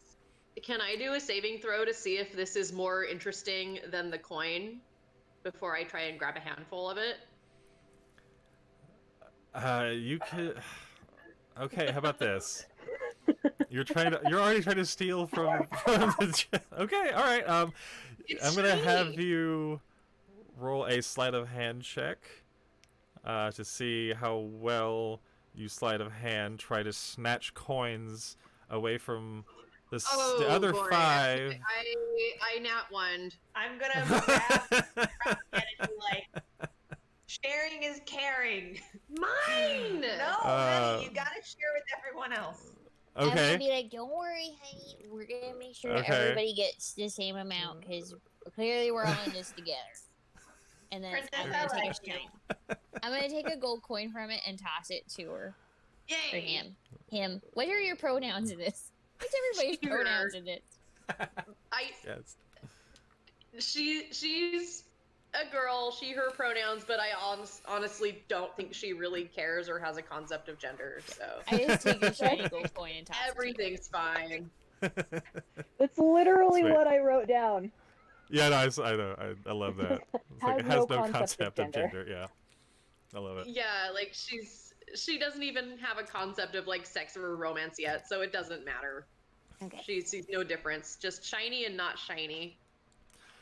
Okay, so as you are done fucking around the chest and causing this little quick stir of, no, bad. Here, take this. You know, you give 1 gold. How much was it? I'm gonna write it down. Well, so Craw gets 1 gold, and the rest of the gold gets split amongst the other 5 of you because I'm very happy with my little shiny piece. I am like holding it up and inspecting it. Yeah, Craw gets 1 gold, and everyone else splits up the 50 platinum and 99 other gold. Y'all can figure out how to split that up as you'd like. I can't math, if so someone would like to math that out. If someone would like to math that out, you're welcome. And figure out how much each of you get. Once you're done splitting out the... and of course you're doing this right in front of, you know, the governor to the town with her bodyguard and the Elder Oracle and like 4 guards in the room. Y'all are just sitting there like scrambling through and like sorting out the money. And like potions, and it's like, again, 2 healing potions, so y'all should figure out who grabs each of those. I'm gonna take them just so that she doesn't grab them and be like, okay. I'm just gonna hold these for now. And yeah, I'm just gonna hold these for now. Just keep them safe. It's alright, I've got my fire resistance. I'm pretty happy. And gold.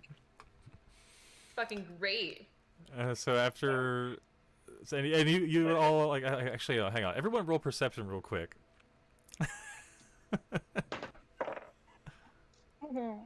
Oh boy, one again. Oh, 14. nice. Also one. Natural 1. 13. 11. 13, 14, 11. Okay. Yeah, I guess, yeah, 11, 13, and 14, you three would have, definitely, like, once you were done, like, watching Craw go over and, like, Wisteria grab her, no, and then, like, he got him, like, throw a gold, like, throw the one gold and grab the potions. We're gonna hold on. Once you see this all go on, like, you all kind of look up, and you would notice that the tall elf and the dragonborn there are both looking at you all just very confused and just like, oh, okay, all right. It's just kind of like, all right, if you want to, all right, yeah. Just kind of like, all right, that's weird, but sure. just confused at the scene in front of them. And then eventually the elf would kind of stand back a bit more and kind of further back behind her bodyguard as the dragonborn came forward. Are there snacks in the box? No snacks. There are no snacks in the box. Okay. Just money and potions? Just money and potions and in the box for now. And then the And dragon. Can anybody math it out? Because I can't do that. I can find it, but I can't math it. 10 platinum, Well, yeah, 20 gold. So yeah. Except for one. Someone takes 19. yeah, Whoever tossed. Who was it that tossed Craw the 1 gold? I did. You did. Okay, so you take 19 gold, and everyone else But takes. I kind of feel like it should come from her caretaker's fund. You're the one that tossed it. You're the one that tossed it. So you're the one that tossed it and did the thing. Her caretaker. I am trying to has been following me for a month. While all of the grown-ups are arguing about the coin and who is in charge of Craw, I want to use magical tinkering to imbue my gold piece so that if it's touched by anyone but me, it just screams mine in my voice. Okay, when you casting it, how long does that last? It says imbue a tiny non-magical object with a magical property of your choice. Okay. I can It's have your tinker- affect yeah, a you're right. maximum of 2 objects at a time, so I think it's just I like key in 2 of them and then I have to like undo one to do another. Okay, let me see. Let's see. Okay, let me see. Okay, let me see. I want to make sure. I want to see how long it's supposed to last. Yeah. Okay, so the sound itself can be up to 6 seconds long. Okay. Yeah, I think you just do it to that object until you stop doing it to that object. Yeah. You have 2 slots for it. So yeah, you can basically do that to one object and it'll stay like that until you undo it. That's what it looks like. Excellent. So I'm going to mark off one of your uses of that for now. So you've used that. So yeah, your 1 gold. What is the sound that gold now makes if anyone else touches it?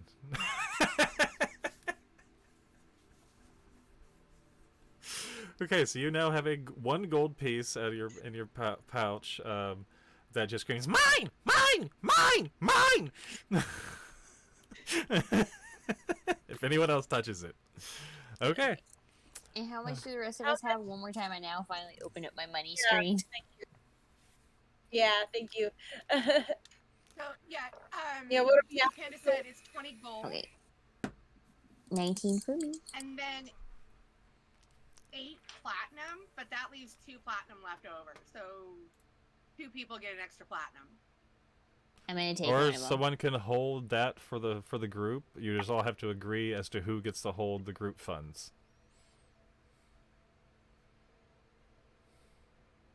I'll hold them. I was gonna say, I'm So the are party we- manager, so I guess I can in real life. So. I can Are we? manage it. So are we adding to our currency? Yeah, you're Now, adding. Yeah, or you can add what to are your we currency doing? now. Yeah, yeah. Yeah, so you can 20 add gold and how much? We'll hold 1 group platinum. 20 gold and how many platinum per person? 8. There you go. Okay. Okay, and then once you're all done with this, just flurry of counting and and failed snatching away, failed thievery. I'm gonna pour some cups of tea for everybody because that was a heated moment for. That's fine. I think Yeah, go everyone. for it. It's I'm gonna offer them to everyone.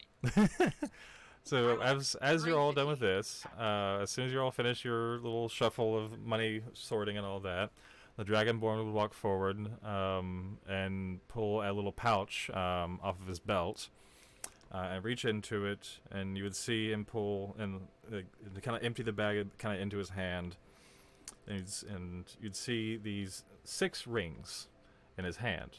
These rings you would see are made of stone. They're just layers of different kinds of stone, mostly like grays and blacks and like very dark blues and just very fine layers of stone that look really nice and smooth and polished and everything. And into each of the rings is what seems to be a very small glass bead, just embedded. There's 6 of us. All right. Each of these rings is like, and its thing is like this glass bead is inset into the stone, almost as if like a wave or something would like to come and form around the glass bead. And he would come and say, "All right, please gather around me. We have one final thing to gift you." So do you kind of gather? I hand him a cup of tea. Is this a weird sex thing? Because she's a minor. No, nothing like that. I'm just gonna scream sex. Well, if you want to do some weird sex things later, I'm staying at the lizard's tank. My dear, I believe This is a weird sex. My dear, I believe I'm a bit old for such things. It's like a For Yeah. such desires, those desires do not come to me any longer. These are rings of the Savior. These rings will gain you access to each of the temples. So please take each of these, and when you arrive at the temple, they should allow you access. And he hands each of you one of these rings. So, Can I do an insight check on the one that I get handed? let's see. I'm not sure if it's insight, but let me see what I would use for that. Probably insight. He just hands them out arbitrarily. Like, Yeah, he would no just- rhyme or reason. He would just hand them, because they all look identical. Each of them is like the same kind of layers of stone with the same clear small glass bead embedded into it. Yeah, I mean, yeah, good inside check on him, not the item, but on him maybe. 11 plus 3. 14. Yeah, no, he's you can't really tell. As far as you can tell, he's telling you the truth, and he's telling you everything he knows, and he's being honest. Like, as far as you can tell, like, there's nothing weird about him. He's being honest and trying to be helpful and doing his job. All right, each of you, please, now, you must make haste. As we've said, you cannot fail. The magic itself rides on this journey. One question: are the potions? Is there a specific type of health potion that it is? I'm trying Just to add potion it of to the healing. inventory. Just a basic potion of healing. It says greater or supreme, but there's no basic. It's not basic. It wouldn't say basic. It would just be potion of healing. One sec. I'll just add it.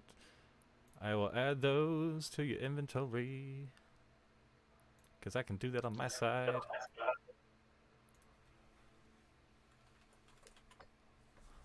Yeah, there we go. 1 and 2. There you go. And what's the ring called? The Savior's Ring. Sweet. You can add that into your inventory under other possessions and just type it in. It's just a stone ring. So to each of you, once we've received your ring, what do each of you do with your ring? It probably won't fit on one of my little fingers, will it? Do you Too try? big? Yeah. Okay. whatever finger you want, you do as soon as you place it to your over your little feather finger, it adapts, and on your finger, it starts to mold and like kind of the stone itself begins to change shape to perfectly fit around your little feather finger, and you would notice. I'm just going to. Yeah, and you notice when you I'm put going on to the stone, it doesn't feel like stone. It feels very soft and smooth and like almost silky and just very, very nice. It like doesn't feel like stone. It feels very smooth and soft. I'm just going to quietly mutter, mine. I'm very happy. This is like the best day of my life. You got a gold piece and a shiny ring. And a ring. Since I've got my fingerless gloves on and I only ever wear a ring on one of my thumbs and I don't want one on my other thumb, I'm gonna pop it right onto the tip of my horn since I saw that hers adapted. Okay, yeah. And as you do so, you watch and basically, as far as you move it down the horn, it just keeps moving to expand, to fit your horn wherever you stop. So wherever you let go of it on your horn is where it will just expand and form and just sit there. I'm gonna do it like maybe like 5 inches down. Okay, so pretty close, closer to the base, Okay, yeah. And on your horn, it starts to stretch a little thin. Like the thickness of it gets a little bit thinner, but it kind of flattens out a bit and shapes almost to the ridges of the horn itself. What do you think? You like it, Crow? Shiny! It's not shiny. I almost want to ask, like, the dragon dude, should we wear these openly? I mean, they're not all that spectacular. They don't. I can't hear you. Well, they're not that spectacular of a ring. Like, it looks literally just like a glass bead. Like it doesn't look like a gem or anything special. It's just a glass bead on a stone ring. So it's jewelry. I don't see why you wouldn't. I'm not concerned because I have so many piercings in my ears and I've got like eyebrow rings. I've already got too much shit on for anyone to notice me. Sit on. I mean, like, I'm just saying, like, something called the Savior's Ring might have like some sort of like weird little aura or some shit to it. Does anyone does anyone have detect magic or any kind of detection spells they would like to use on the rings? You can't insight check a ring, but you could maybe try to detect something if you wanted to try. I got nothing. Nope. I'm gonna put mine on, and then I'm gonna druid craft a little flower on top of it. How does it... Let's see, because you can just basically it makes it just pop out of nowhere, right? I think so. Druid craft. Sensory effect.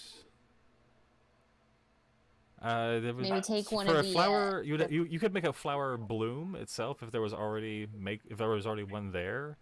I was going to take one of my little pieces of my tea that was a flower. Okay, you take and put it on there, leaf. and then like have it grow around it to look like I have like a little flower ring. Okay, we'll say that'll last for a while. I don't know, like a day or so. It'll stay like that until it kind of wilts and goes away. I have water. I missed it. I mean, really, the casting time is one action, and duration. It just kind of happens for a second. It doesn't really stick around for very long. So yeah, that would you would see, Tea Goblin like put on the ring, and then do a little thing and watch these like just this little flower blossom and a couple little vines kind of grow around the ring for a moment. But yeah, the casting time is one action, so that really only lasts like 6 seconds. So you would see like this flower just kind of like bloom on there, and then just like it's like more of like an illusion of a flower that would just kind of pop in like right around the ring, like oh, and just kind of go away. I'm proud of it. It says duration is 10 minutes. Okay, so 10 minutes. So for the next 10 minutes, you have a little flower blossom on your ring. Yeah.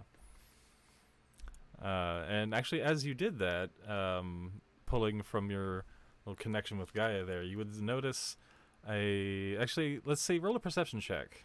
Roll a perception check. Everyone who wants to see if they can notice what might happen when she does I rolled a this. 16. Okay, And it's cool. perception. 17, 18, 19. 18. 18. 19. Okay, pretty much everyone above 10, you all would notice just the faintest of a deep emerald hue just kind of flash in the glass bead as she casts the spell on it to perform the flowers. Like right as the magic left her hand into the ring itself, you would know the glass bead itself start to light up just barely with this dark emerald this color, just this light coming from it, but just for a split second. There's this nice little flash. Hear me out, everybody. I can make a little fire, but we can see if one of these. I mean, if anybody let me light some fire. I mean, if you want to just play around with it, you can. You might go blind, but, you know. Okay, I'm going to wait until my flower dissipates. And in 10 minutes, when my flower's gone, I'm going to try to make my little fire in my hand and see if it affects my ring. Within the 10 minutes, you would have kind of noticed the Dragonborn and the elven woman, and everyone just kind of like staring at like, kind of like, why are you still here? Like, we told you to hurry, and you're standing here casting spells on your rings. Like both of them and some of the guards by this point have been like just kind of staring at all of you, waiting for you to get the fuck out. Hey, the chosen life chose me.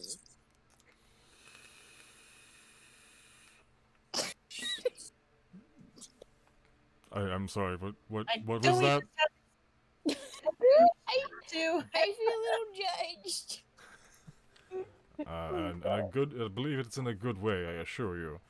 Now please make Did you haste. see that? I did. Now please make haste. With a look on his face of, please get the fuck out of my face and out of my temple. Get out of my temple. Would you like to buy any tea from me? Because I'm going to be gone for a while. Well, by this point, it's actually, you would all start to notice that the sun has begun to set by this point. Like, you were all passed out for, it was about noon when it all happened, and you slept for a good, like, 5 or 6 hours. So it was actually starting to get a little dark now that you've gone, had this conversation, and you've been given your care package and played with your rings. So yeah, it's starting to get closer to sunset now. So yeah, you would all not be like forced out, but just kind of be stared at like, get the fuck out of here. So do you all kind of make your way? Okay, I'm seeing nods. Alright, so you all make your way out of the hall. And where the hell? Oh, you're down here, that's right. Derp. Sorry, I gotta move your thingy. There we go. You're now all back. Let's say you're all leaving. Let me get to your fucking tokens real quick. You are all actually over here now. Okay, so as you're all now been escorted out of the Hall of Sages, you find yourself just outside on the street there. What do you do? It's about getting kind of dusk, like starting to get a little darker colors in the sky. So what do you do? Remind me, did we all feel rested when we woke up? Did we all feel Yes, like, no, you recovered? felt rested, recovered, like nothing's wrong. You just passed the fuck out for a little while. So you do feel rested. All of the spell's effects have passed. Well, I mean, like, I'm not, like... You guys really want to No, start this I want to journey go at night? back to my business. Because if we're going on a journey, I need to make sure that we have enough tea to keep us alive. Okay. And also I have a cart. So, there you go. I mean, like... I know I want to be prepared for this. Mm-hmm. I'm gonna go probably to the trade district and the docks. I just gotta make sure that there's no one that needs me to do I'm a messenger, so I gotta go see if there's anything I need to pick up. I don't know about this whole quest thing. Well, I'm headed that way too. You're welcome to spend the night at my house. Oh, it's very nice, but I got a handful of lovers at the the lizard's taint, so I never pay for a room. Well, I wasn't gonna charge you. Oh. Well, all right. Well, that's Okay. fine then. So I hope you don't mind T-Goblin- time to walk her here. She's been following me for a month. It's not really mine. So yeah, She's fine. T-Goblin actually has a carriage that could fit, let's say, I mean, she's goblin size, so the carriage is not entirely outfitted for super, anything above medium size, which you two would be fine. But really, Okay, what kind of animal did I end up having for my carriage? the only ones I could actually find in D&D Beyond were horse, but you could totally Okay. have had like, I don't know, an ox or like an elk or a moose or something, like one moose or like a couple elk, like something that could pull a cart, because you have a carriage that I would say could seat 4 people inside, could sleep 2, maybe 3. You would get kind of comfy with the 3 of you in there. Like 2 could probably sleep. Like 2 could probably sleep pretty comfortably with 2 riding in it, and 2 sitting on the little ledge in front of it, pulling the horses. But that's about I would it. like a moose, but I Okay, would so you have like to moose. sit Okay. like on it when I drive my carriage, like, because Okay, you would I actually fit sit really on the moose nicely itself. Oh, okay, on my that's moose. a mental image. That's kind of great. I just like nestle myself. It's like a child riding a draft horse. Yeah. Kinda, yeah. Yeah, it kinda is. You now have. Did I get this right? Are we all staying together tonight? Is that what's going on? I have to tell my mom and dad what happened, everything that happened today. Right.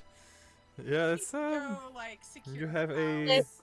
I don't know, how heavy are moose? Are they like 900 pounds? I would assume, something like that. Yeah, that's what I'm assuming. Oh yeah, something like that. That sounds about the right. Ooh, Damn, that hurt. Wait, Okay. your mom and dad, how old are you? Moose can be bigger than trucks. I know, moose are Where's fucking that? huge. They're, I don't know, like a ton maybe. I don't fucking know. I'll figure This it out and add moose it later. was maybe the runt of the litter. Tiny moose! Tiny moose! Okay, But we're not so- trying to get Yeah, I mean, tonight on a, you can do what like, you like. going in. This would have been like on an off night for the Lizard's Taint, so there wouldn't necessarily be a show tonight at the bar. It'd been like one of the off nights, so there may be a couple locals there, but nothing really huge going on tonight there. Anyone that was there for the Oracle thing or aren't the kind of people that would hang out there, and anyone else is too busy wandering the streets talking about shit, or just kind of exhausted from the shock of having the earth rumble and this blinding flash and watching this spell knock out a bunch of fucking people in the middle of the town. Most people would probably had a bit of a weird day and decided to stay home. Okay. Can you hear me? Mhm. Yes. Okay, good. There we go. Yay.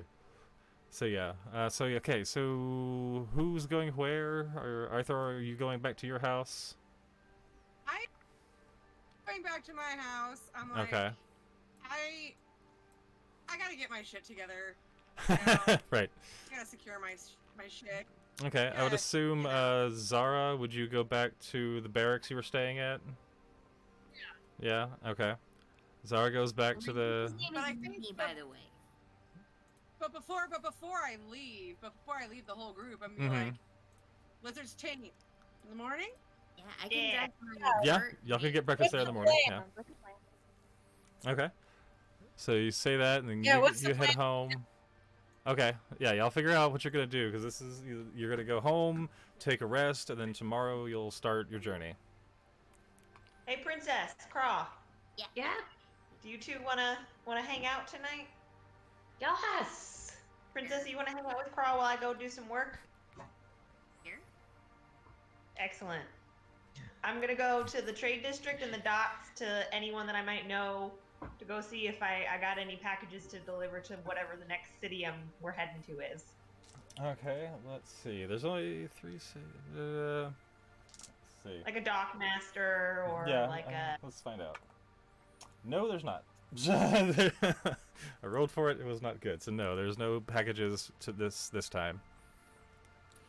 I'd like to druidcraft a very pretty flower for Craw, because I've noticed that they really like bright colors and Cute. things, and I also think that it might help them be distracted from my things. I'm so happy. Make happy little crow noises over it. That's really sweet.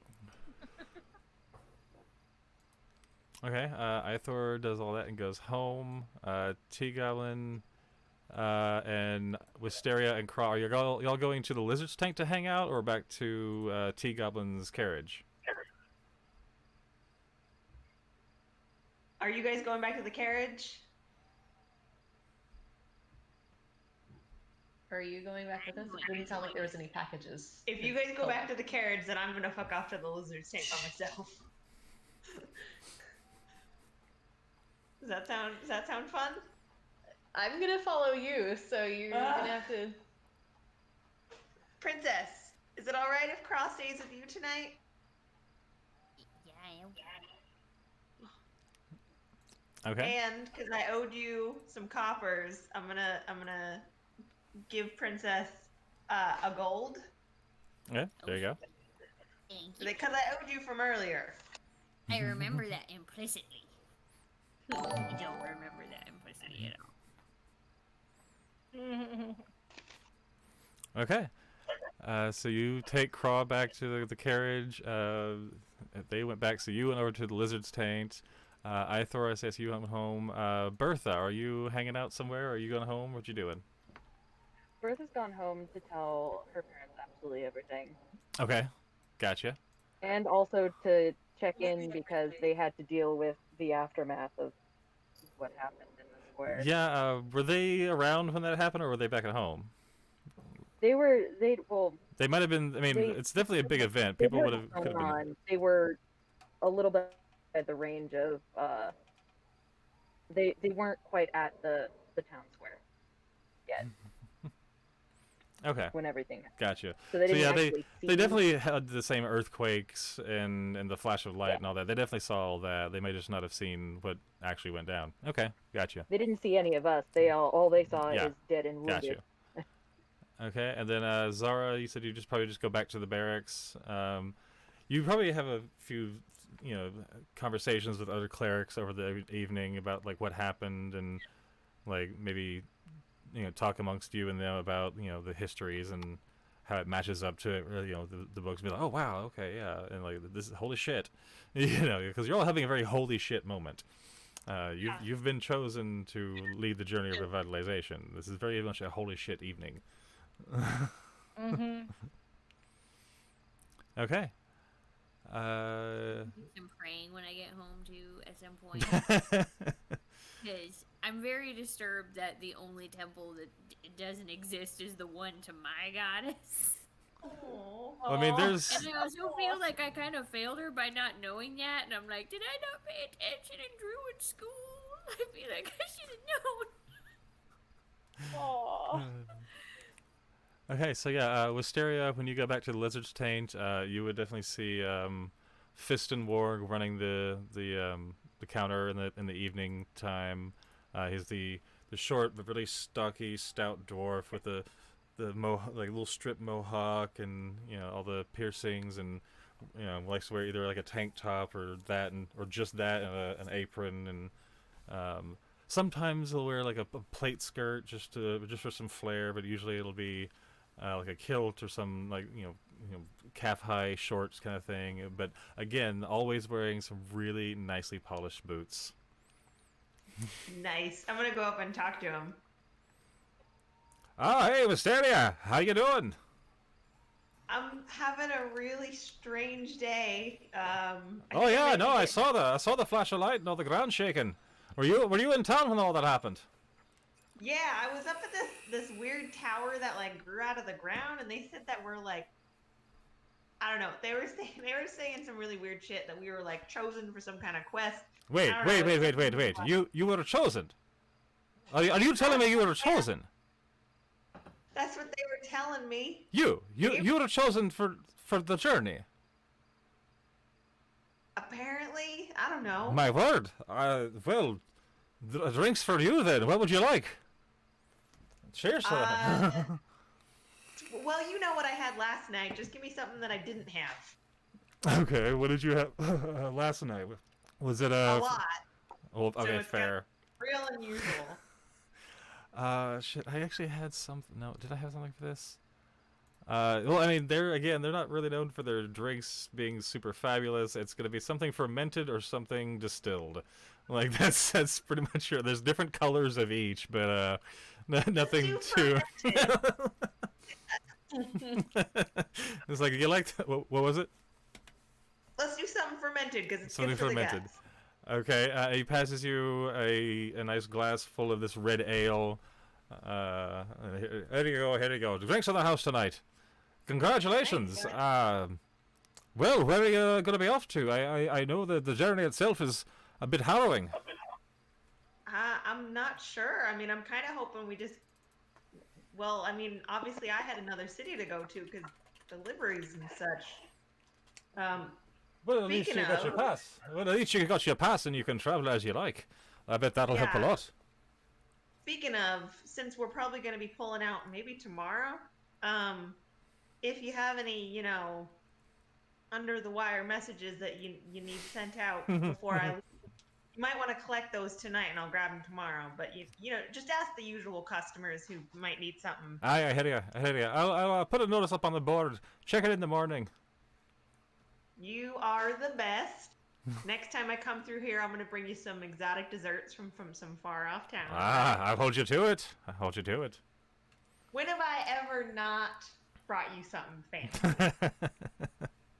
I'm going to slam back the drink and gesture for another.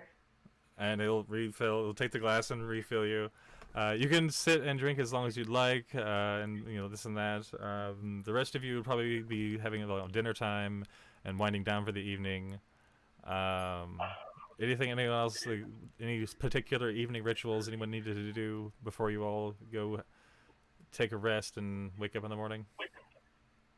Make sure I introduce Craw to Minnie the Moose. Show them how not to scare Minnie the Moose because I noticed that they're kind of loud. Okay. So you're gonna take them out over to the moose. Okay. How about as Craw goes up to the moose, Craw, roll me an animal handling check. Oh boy. 12. Let me make sure I don't have any. Oh, that's a 14. Somehow I know how to. Okay. All right. So I also have a +5 to animal handling if I can make sure that I kind of understand. Go ahead and roll. Yeah, go ahead and roll. Go ahead and roll, and we'll see how much you're able to teach quickly to this very inquisitive little crow. Let's see, 15 +5. Is it 15 + 5? Yep. Damn. Okay, so dirty 20 and a 14. Yeah, no, you were able to quickly show Craw how to, not spook. Spook. What was the moose's name? Teach her the word moose. What was the moose's name? Moose. Minnie. Okay, yeah. You kind of show Minnie, and Craw is not great, but enough that the moose doesn't get spooked or anything. And you give them a little treat to to give Minnie. Hold your hand flat. Hold your hand the little horse lip.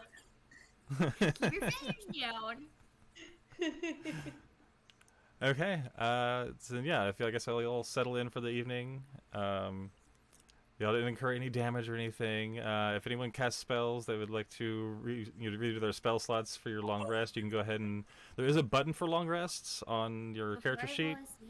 Can I try to cast fire in my hand? Because I want to see if it affects the ring like the nature spell did. Okay. You cast which kind of fire? What kind of spell is you doing?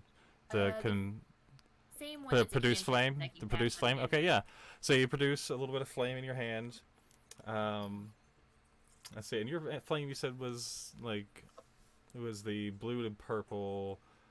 Yeah, you would actually see very similar, just the same dark emerald flash of light right as you cast your flame.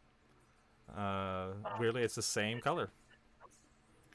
Okay, I want to try to cast the spell in this hand, and then see if the ring gets brighter if I like move it closer to it. Okay, so you cast produce flame in one hand while wearing the ring in the other, and you would notice right as the flame burst into existence, that same green flash.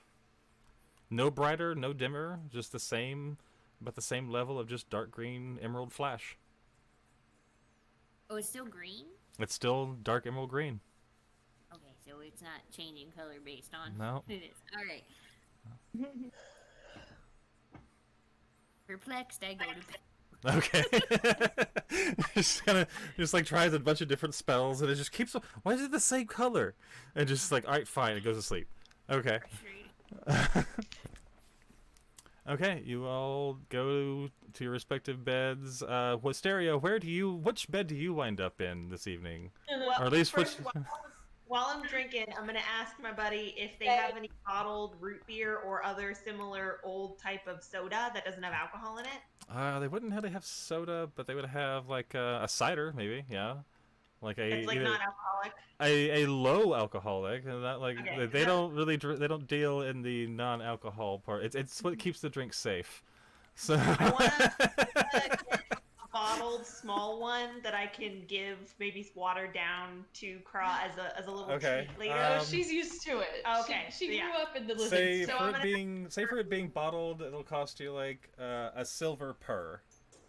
What he Like- said I could drink for free. You could drink for free. You're purchasing to go, and that's a different story.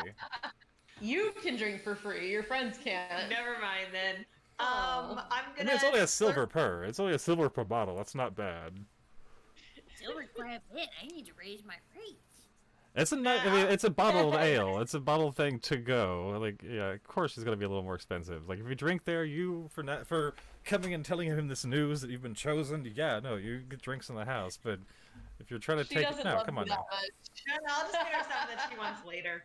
I'm gonna flirt with everyone in the room and to see It's who offers pretty me a much bed. there's just one person kind of sitting in one of the corner booths, just kind of alone, just kind of drinking. Like, there's usually at least one or two people just kind of drinking, on their own, just passing time. Fiston's behind the bar. It looks a little cleaner, like they had time to clean up from last night. There's nothing really hanging around. There's no leftover anything on the floor. The tables are, bust and look, pretty clean. Minus like maybe two people hanging out. The only other person really, with any energy to them that, seems to have a personality much going on would be Fiston himself. Huh. Hey, Piston. Boring. Aye. Are you lonely tonight? Well, I've always got McRognar. Are you and Grognar lonely tonight?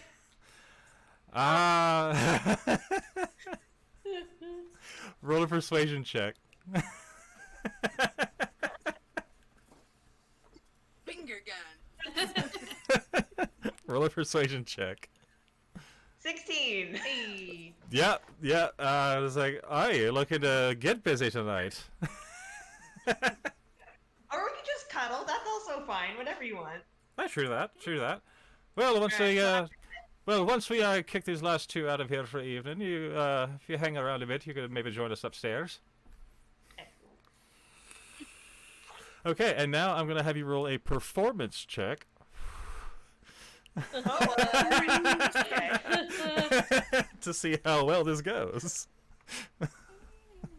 15. Okay, yeah. Not the greatest you ever had in your life, but y'all seem to make a nice sandwich for a little while. Nice. And let's see. Okay. Actually, I'm gonna do this real quick and see. No, actually, no. You roll me a d6. A D6. Which one's a D6? A 6-sided die. Yeah, the cube. 2. 2. Okay. And y'all have a nice 2-hour Oh, thing. Not too long. Yeah, 2 hours things. If you would have rolled a 6, you probably would have got a level of exhaustion in the morning, kind of thing. Anything over 4, and you would have had some exhaustion in the morning. Just saying. I mean, that's legit. I think we'd all speak from experience. Just saying. Okay, good to know. Okay, so yeah, you have your time with Fiston and Grognar, kind of creating like a size sandwich kind of thing going on for a minute, because like there's Fiston, who's a little shorter than you, he's a very small, like stout dwarf, and you were just a little bit taller, and then there's this mountain of Goliath Grognar going on. I like mountain climbing. Fair enough. You climb like a jungle gym. You kind of both could, honestly. Like you could both take a section of this Goliath, yes. Okay, and then you all eventually make your way to bed. You all get your night's rest.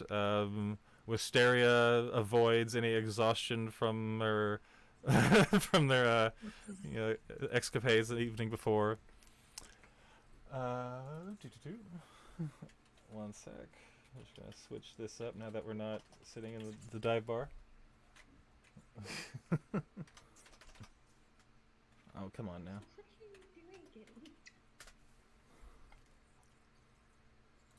Alright, and you will all wake up in the morning nice and refreshed. So you... Yeah, Wisteria, you wind up in the bed between Grognar, Grabass, and Fistenborg, and a nice little... like little spoon, middle spoon, big spoon kind of thing, you know, like giant spoon kind of thing. And the rest of you wake up in your respective beds in the morning. It's a nice day. There's a few clouds. Like it's early morning. Let's say, I would say most people wake up around like 8 or 9 at the latest. But Wisteria, you wake up closer to 10-ish. Maybe 11, just a little bit later. Not necessarily hungover, but you know, you earned the soreness you had this morning. You earned it. And that soreness can be wherever and however you expect to have soreness from a threesome with those two. Whatever way that means to you, that's what you're feeling right now. The rest of you wake up. And also I'm an early riser. Also, I was curious, where else, who else, I know everyone put on their rings, where else did people put them? I know T-Goblin has it on your finger, Bertha, you have it on your finger? Yeah. You have it on your horn, you have it on your feather finger, you have it on your middle finger, awesome. Zara, how about you?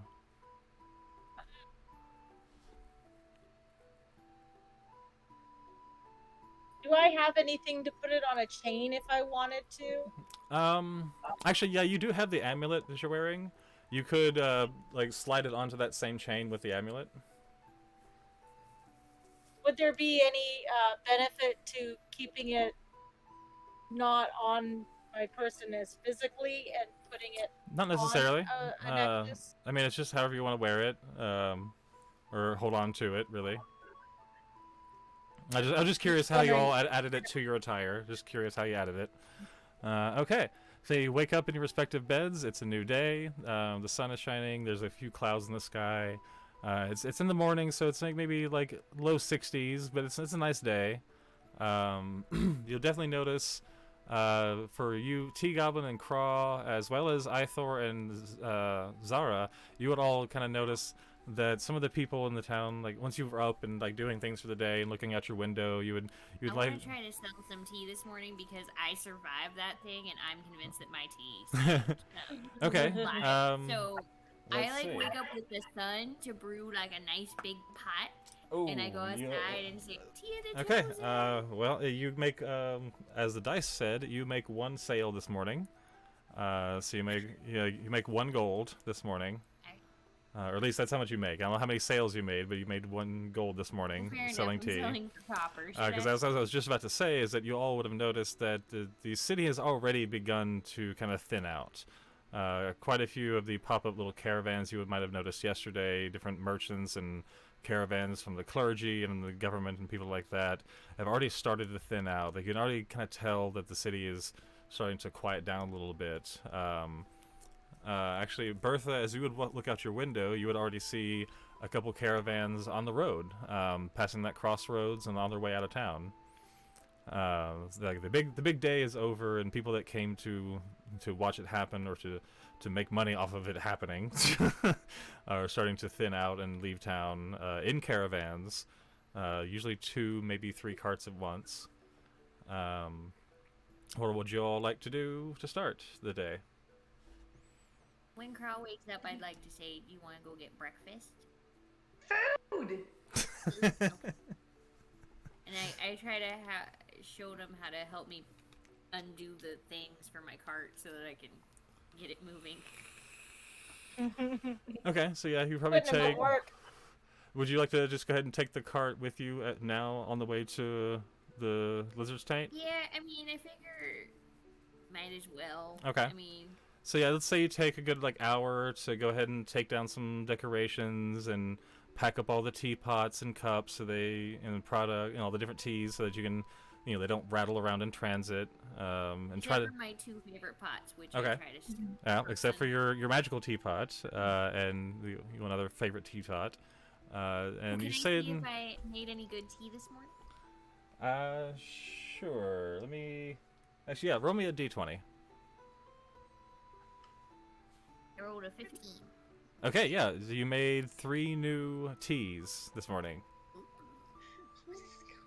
that you can, add to your inventory to sell. Okay, and that would take probably about an hour just to, gather all the things and tuck things away and saddle the moose, and saddle Minnie, and get the shocks, pulled and all that, and make a couple teas. Let's say, with the help of Craw, you get it done in about an hour. So in that hour, after everyone's kind of awake, so while you 2 are doing that, what else? What is everyone else doing?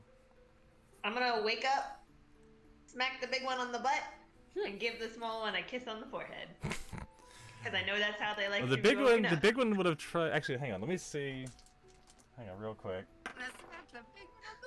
Oh yeah, no. Okay, so yeah, as actually a couple hours ago, Grognar would have gotten up to start prepping the tavern and everything, and actually with his role, probably would have woken you up just for at least a moment, as both of you up as he was getting out of bed. He failed a stealth check.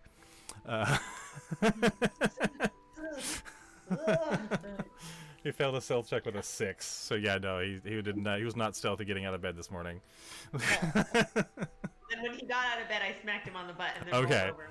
Yeah, you woke up just long enough to smack him on the ass and pass back out. Yeah, okay. Now that I'm properly, I'm gonna give the other one a kiss on the forehead and then get up Okay. and head downstairs. Fiston just kind of Am I writing it and just kind of rolls back over and pulls the cover back over his shoulder and it goes back to I'm gonna tuck him in to make sure he's safe. You see him just kind of just snuggle a little bit, into the in the blankets and It's okay. Then let's. Yeah, no, Ithor, yeah. What's up? So what I've done is I have secured my home, packed up a bag, and am feeling odd and antsy this morning. I got up a little bit earlier than normal, and have finished, doing everything that I can. I don't have anybody that can watch my house though, so I just start walking. Everything's packed up and going. I just start walking over to the living room. We'll say, let's just retcon and say that one of the services that the oracles would provide to the locals here, at least, is an arcane lock for your house if you live alone. So let's just say, let's retcon it and say that one of the you asked one of the oracles if they could help you with it, and they're gonna place an arcane lock on your house for you while you're gone. That way, no one breaks into it or anything like that. I like that. Like, since you're a local, they'll be like, yeah, okay, we can do that. Yeah, that's fine. So you'd probably head over back to the Hall of Oracles. and find the Dragonborn to talk to him. Like, hey, and like he would send over someone that could cast that for you as soon as you were done prepping for your journey. Okay, so you got all your stuff together. How about you, Bertha? Bertha has talked with her parents. Her parents have helped her kind of pack, so she could get a pretty early morning start and not have to, rush around. So she could go meet everybody at the Lizard's Taint as early as possible. Okay. Yeah, because you two were gonna head over for breakfast. You were gonna head over for breakfast. How about you, Zara? What's your morning ritual as you're waking up at the barracks? Well, if the barracks are like a community style space, I assume that it's not like my own private space. It would be like a small, I almost like a would servants' gather quarters up- kind of thing. Like you would have a private space, but it would be very much a bed, a desk, and like a rod to hang something on, and that's about it. Yeah. So I just gather up all the things that are my things that I can take with me anyway, and it's I just pack up what I own and head over to meet everyone at the Lizard's Taint. Okay, so you head over towards the Lizard Taint. I'm guessing Ithor, you would probably do the same. Okay, so you all make your way over to the Lizard's Taint together for breakfast. Let's say for everyone except for Wisteria. Being the chosen, and I guess you'd probably have, like, at least with that knowledge in Fiston's mind and seeing all the people join, you would probably put 2 and 2 together and would give you like a group discount for breakfast and everything. And let's just say it's like, I don't know, 2 silver for everybody, or like 5 copper apiece, whatever, like just nothing. But that's like for a really nice breakfast. We're talking like bacon and eggs and waffles and whatever the hell else you want, like a feast for your breakfast. I'm gonna give him a gold. Hell yeah. Give him a gold Hell for yeah. everyone. Aye, thank you. Always appreciate it. Oh, you are always appreciated, my friend. This woman's here. Bertha! So excited to see you again. Forgot all about how gorgeous you were, and now you're here, and it's like the sun is shining in this place. I'm gonna go over to Ethor and Zara because I never properly met them and hold out my hand. Wisteria Hoverswan, it's nice to meet ya. We didn't really talk yesterday, and I thought I should introduce myself, and you're both very interesting, beautiful looking folk. So, hello. I bought you breakfast. Hello. Very much a pleasure. Thank you so much for the breakfast. It's very much appreciated. I look forward to getting to know you more. Was that Zara or Ether? Or Ithor? Zara, me. Ithor. Okay, Ithor. No, that was Okay. Zara that was talking. It's nice to meet you too. Yes. Yeah, that was the like 6'6", Yeah, like I looked at you and was like, yeah, like Right here. Zara is like about 6'6" and has like pale, almost, very like close to like very between like being translucent and stone, but very pale skin. There is some life to her skin, but it's very pale and almost somewhere a mix between smoke and stone. Like it has these different, almost as if it was swirling, but it's not. I'm gonna wink at Zara because clearly I like tall people. I can tell. Yes. I blush just a little. That's my only tell that I've reacted. Okay, well, you all have your nice Nice. breakfast. Everything's paid for. Not a whole lot going yeah, on in the morning. I want to look at Wisteria and say, thanks for the breakfast. Does it come with something distilled? Oh, sure. The barkeep. All kinds of good swill back there. They definitely do like mimosas. We could definitely do mimosas. Could do like Irish coffees kind of thing. Whatever you'd like. Like I'm sure for a gold, you all get the great treatment. Pretty much whatever you'd like in the morning. You can they'll bring it to you within reason. I'm gonna tell him to make Craw's mimosa with not as much alcohol. just like half. Just okay. A little bit. Okay. No, it's half. And I'm it's gonna half. give Craw little bits of food 'cause it's cute. They don't Yeah, like. the They may little not be kitty known for cup. their drinks, but they are not known to skimp on anything. When they say less, when you say little bit, they mean like half. Like, so yeah, no, Crawl would be like at least noticeably buzzed by the end of breakfast. She just gets louder. Well, we got tall folk now. They can just carry you if you get I'm gonna be trying to sell my what are we called, the chosen blend tea that I made this morning. Oh, nice, nice. It'll keep you not dead. I will take a cup of your Everybody tea. here I would who's chosen gladly drink it. take a cup. Okay, out of more of a DM voice, we could actually press on for about if you pressed on beyond here, it would probably take us about an hour to get through the next little section, maybe a little less than an hour. If you're all down, we can go ahead and press on, or we could have a little roundup thing and be done for the evening. But it's like we're at a point where you could go mess around for about an hour, or we could call it and continue next week. If everyone's still feeling up to it, if we feel like pressing on for a little bit, maybe 45 minutes to an hour, we can keep going. I'm It's hard to getting tell close because we do have a long day ahead. Yeah, I'm getting kind of sleepy. Yeah. Yeah. Okay, we don't have to press on a whole lot. Let's do maybe 20-30 minutes, and that should be about it. We can make that it for the okay, that works. Okay. While everyone is eating, I'm gonna go whisper to the barkeep, my buddy, to see if anyone's dropped off anything that they need slipped in out of the notice of the government. Okay, let me see how this goes. Okay. I'm gonna sneak and use the restroom. Let's see. Actually, yeah, no, this morning you would actually have quite a few letters to be sent off. Let's see. We're gonna do.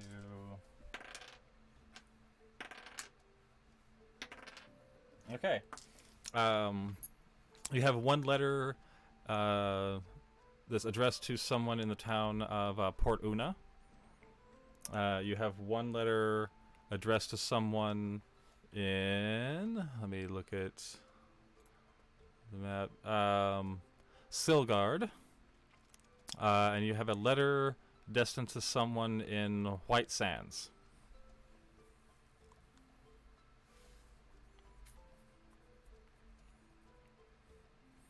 And these are sanctioned or not sanctioned?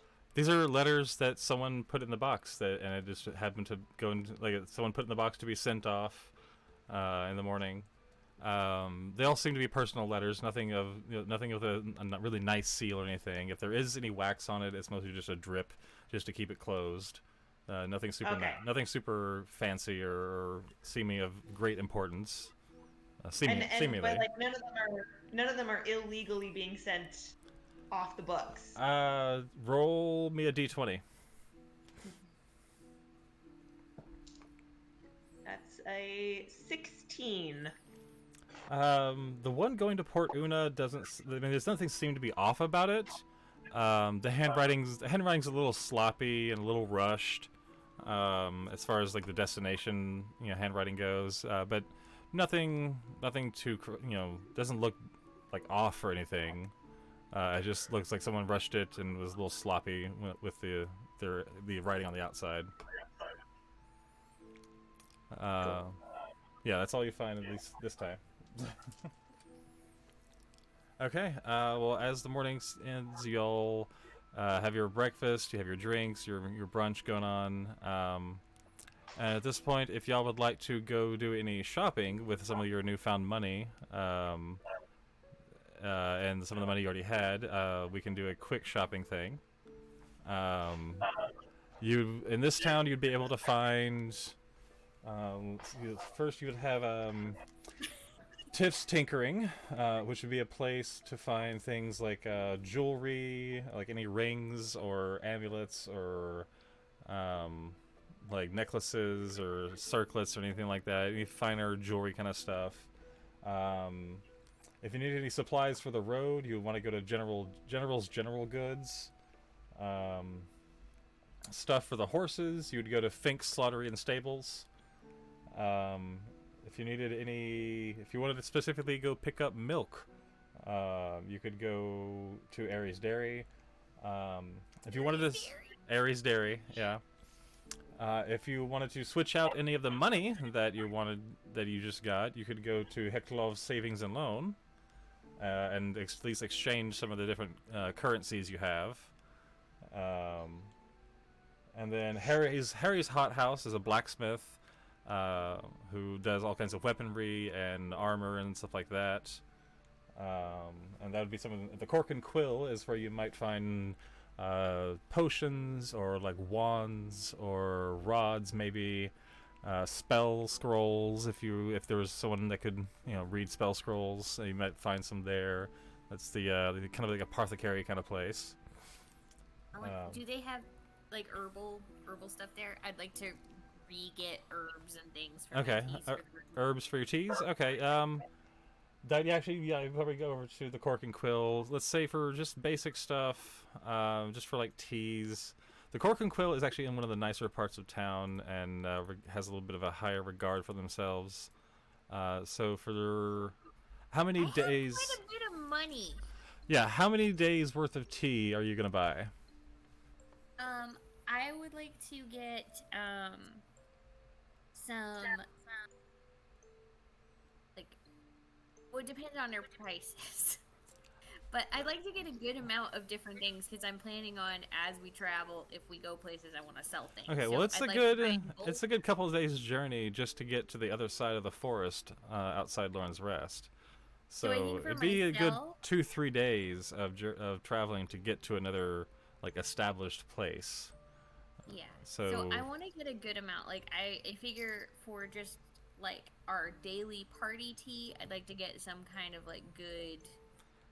So 3 days, like, 3 days worth of regular tea. Or...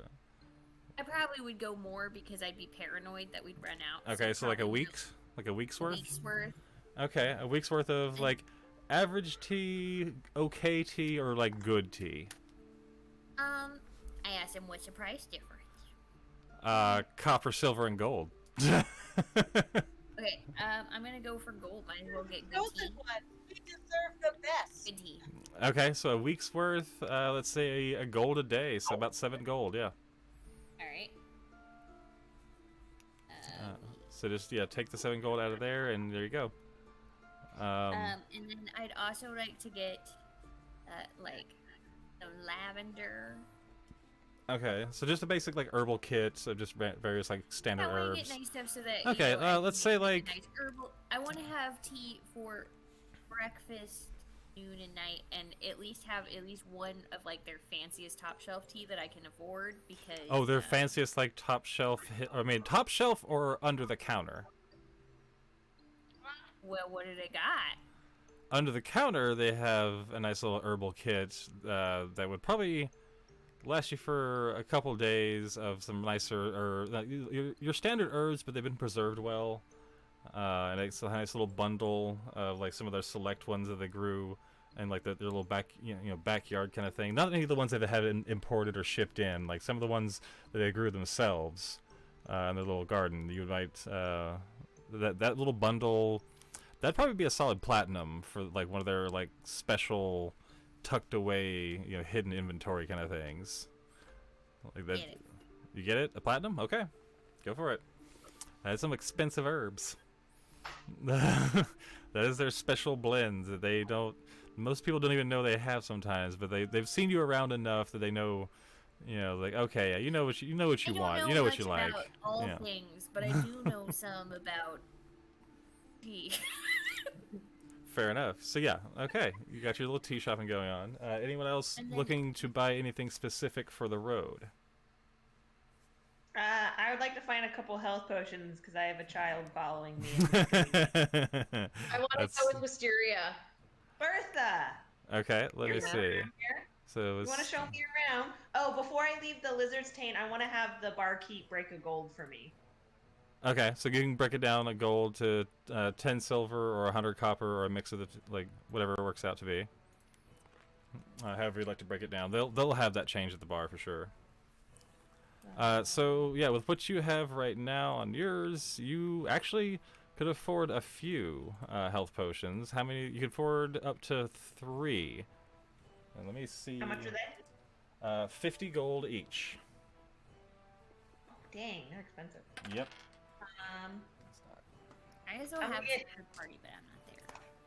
I'm gonna get 1. You're gonna buy 1? Okay. So I'll go Is ahead. there anything particularly interesting looking, shiny, Oh yeah, no. cool, And metallic things in this shop? which shop are you in? The Cork and Quill? Yeah, no. They have a plethora of all kinds of different magical items, like wands and a couple spell books. I mean, you need to know how to read the spell books and use them. So like if there's Yeah. like a wizard, you might find some of those things intriguing. You could definitely find a few wands, or like magical rings, stuff like that. Is there anything specific you're looking for? I like shiny things that I can grab real quick and stick in my pocket while we're in here. While Wisteria is conducting her transaction. Let me.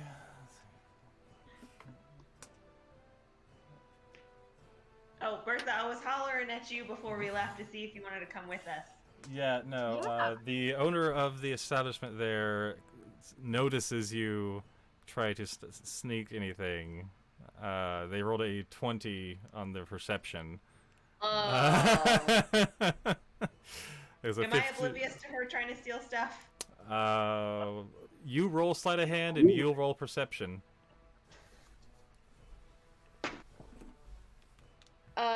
13. 17. Yeah, no. You, both of you, the Wisteria and the shop owner both notice Craw trying to snag something. What does Wisteria do? I'll give you one reaction before the shop owner says something. Craw, I'm gonna give her just a little, not very hard, just a little swat on the butt. More to scare her than anything else. No, Tank, just look! Craw, put it back. Just look! I'm here getting health potion for you. Actually, Put it I back. should see. I'll put it back. I'm gonna turn to Okay, him and cool. say, I'm really sorry. I just had to roll to see if you actually did any damage with it, and you did not, so you're fine. I wanted to see if that actually caused any damage. It didn't. You're fine. I wasn't trying to hurt her. I was Oh. just trying to startle her and stuff. I mean, you may not have been trying, but I was going to see what happens. So no, it's fine. really sorry, The shop sir. owner notices the swift reaction by what they assume to be Craw's guardian, and go, "Aye, watch that one now. We don't take kindly to thieves in here." No, Tank, just look! She is a child. We're trying to. I'm trying to stop. She's been doing this. I rolled a nat 20 on deception just now. That's a Deception 23. to do what? I'm saying I was just looking. She says no. No take, just Okay. Just- I'm gonna roll it against insight and see what happens. They rolled a nat 1. Hey. So yeah, no, they believe you wholeheartedly that you were literally just looking and that your guardian overreacted just slightly. Yeah. All right, well, watch that one then. So yeah, so you will buy the 1 health potion, so that's 50 gold. I can add it, or you can add it in your Oh, I already equipment. took it out. Okay, cool. So Bertha, there you do go. need anything while we're here? Bertha, you need anything in this shop? Any wonders? Not that I can think of. Thanks for asking, though. Oh, excellent. Well, while we're walking back to meet our friends, you should point out one fantastic thing about your town. Since both me and Craw aren't from here. Well, I don't really spend much time in town necessarily. I spend more time. Well, one fantastic thing just about the town itself, you would definitely notice the very large spire, not too far from where you heard the big booming voice yesterday to tell everyone to gather in the center of town. That voice would have come from the Dragonborn while he was standing outside of the very large obelisk in the center of town. This obelisk stands about 100 foot tall. It's made of what you would call it obsidian if it were black, but it seems to be made of some very similar stone, but very much of marble, very much of white, almost like marble, but a much it seems to be a bit more jagged in its patterns. But it stands very smooth and four-faced, facing north, south, east, and west on its faces. Spire about 100 feet tall, and almost a diamond pattern of some sort, just right in the center of town. That would be a very fantastic thing that you would see in town. Well, that is really interesting. Thank you, Bertha. Shiny. This is how I'm making this work, because I don't. Yeah, it just makes it easier. It's like, here's things you would know. Why don't you go to town very often? Oh, I'm usually just practicing what I know, or I'm with Mom and Dad. How old are you, if I might ask? Are you Too old to be hanging out with Mom and Dad.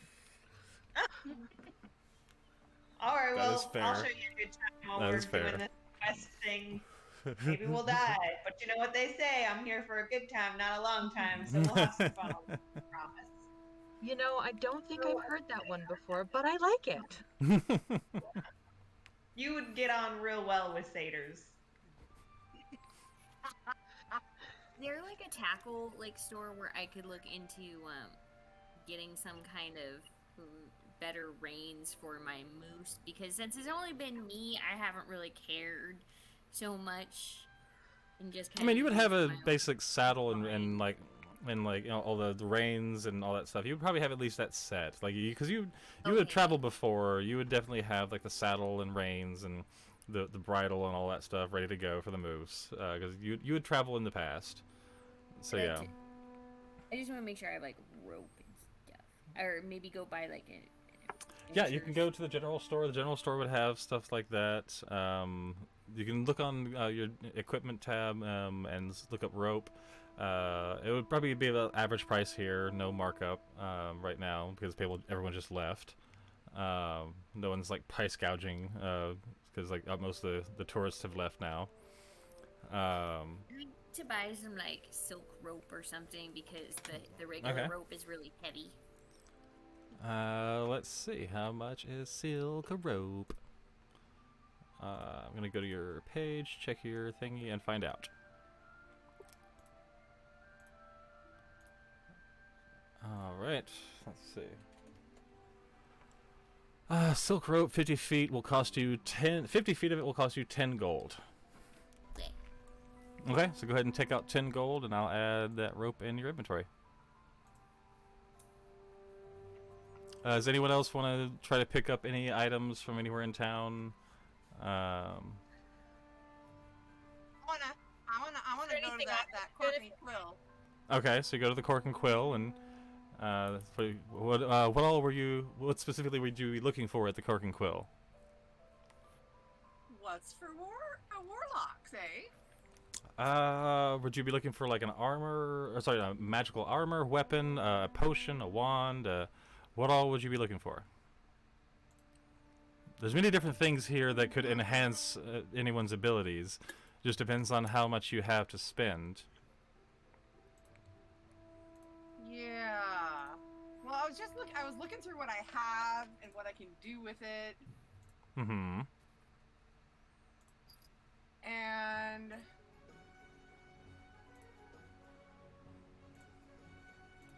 what do you have in ways of interesting cloaks? Cloaks. Let's find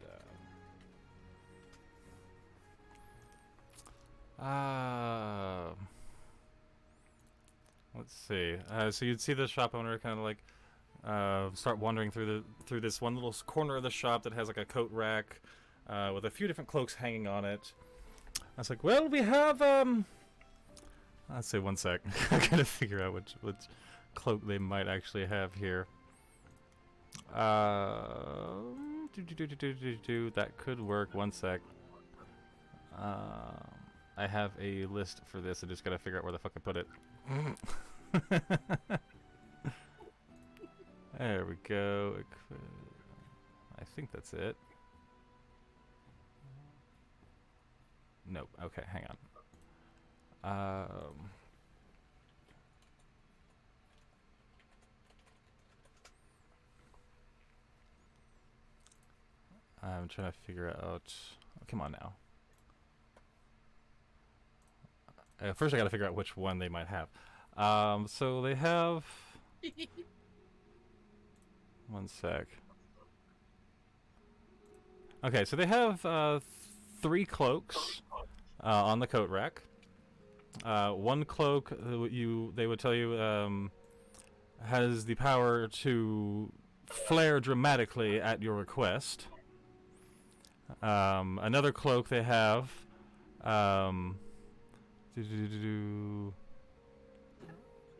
would assist you in well, basically it would make it harder to see you if you're trying to hide. Okay. And then the third cloak that they would have the final cloak that they have on the rack would assist you as well in hiding, but in moving quickly within darkness as well. So what they would have in stock would be a cloak of billowing, a cloak of elven kind, and a cloak of the bat. Those are the 3 different cloaks that they have in stock.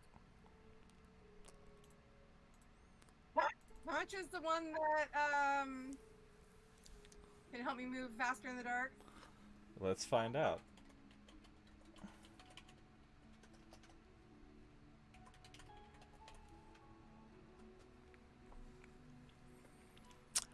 Well, this cloak itself would run you somewhere in the range of 25,000 gold.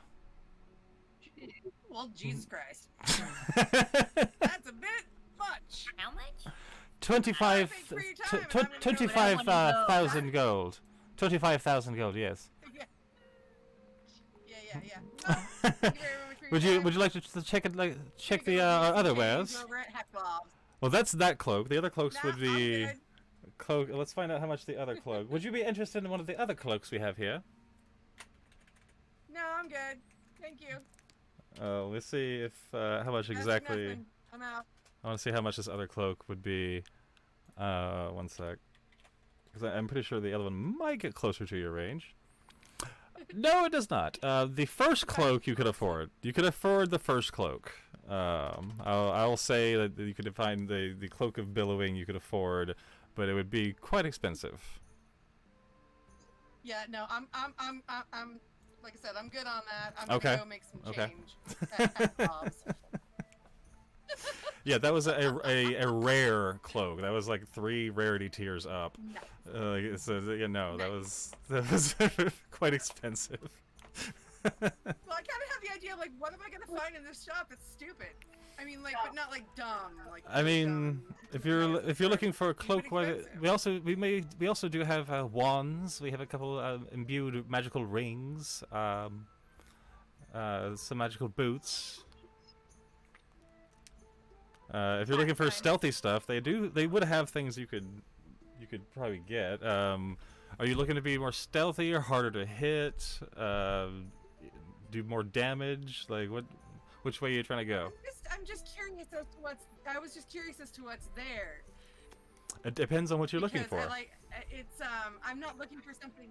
Yeah, I'm not looking for something specific yet, because, well, to be honest, I don't know my character that well yet. Let me You're see. on a journey. Right. Yeah. I am on a journey and I am learning as I go. So yeah, there's anything specific anyone's looking for, like from like a blacksmith or a magical shop or anything like that, you can let me know. But what are you looking for? I'm realizing that Bertha has absolutely no armor. She's got a bunch of stabby things, but she's got nothing to protect herself with. Yeah, I was about to say, hang on a sec. You've got something, right? I think you have something. I've got a chain shirt. Yeah, you've got a chain shirt. Your armor class is 16. You're okay. Yeah, you're pretty good. I don't know. In my head, I'm picturing Bertha like a bugbear version of the really tall lady knight from Game of Thrones. Nice. The one who was also in Star Wars. The babe. Yeah, the babe. Brienne of Tarth. Yeah, Brienne of Tarth, yeah. redheaded guy calls her the big woman. Is the big woman here? And then he eats chicken seductively. I'm gonna have to eat chicken in my direction. That's Tormund. Tormund, yes, he's the best. Yeah. Yes. Let's say, yeah, I think the only person that would really maybe benefit the most from shopping would be either Wisteria or Craw. So, I mean, y'all might find, y'all could find just about anything. Like, there's the locals here definitely restocked all their shelves with all the possible things they would usually store on their shelves for this event. Like, they would have known a lot of people were coming to town and would have had had all the different possibilities on the shelves. Any small people clothes? Small, yeah, you definitely get a new set of clothes. Let's see, from where would you probably go? I mean, it depends on what kind. If you're looking for fancy clothes or traveler's clothes. You just want an extra set of an extra set of traveling clothes. We can do that. Oh, I just wanted to see like if there's like armor that would actually fit me, or if it's all like big people armor. I mean, you have armor. Let's see, what are you wearing right now? Yeah, you're wearing a leather right now. Oh, you're wearing leather with a shield. So yeah. Small shoes. Magical or non-magical? Are there any magical shoes in my price range? And I say, let me what my price find range is? out. Let me see if these are in your price range. Any,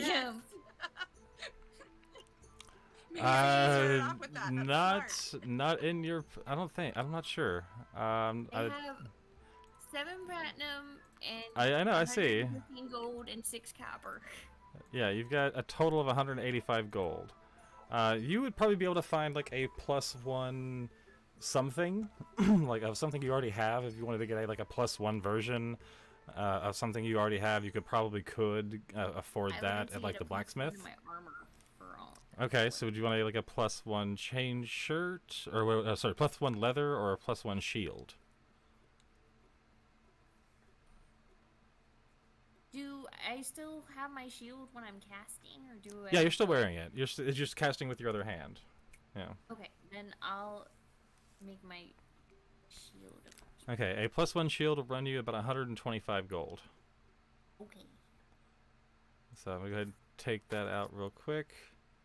That'll actually be all of your gold that you have with you right now, the physical gold, and then a couple platinum. That's fine. So that would be 115, so that'd be 5 of the platinum. So yeah, you are now sitting at 20 gold. That's okay. Yeah, you'll be fine, and 6 copper. So yes, well, 2 platinum and 6 copper. Yeah. Okay.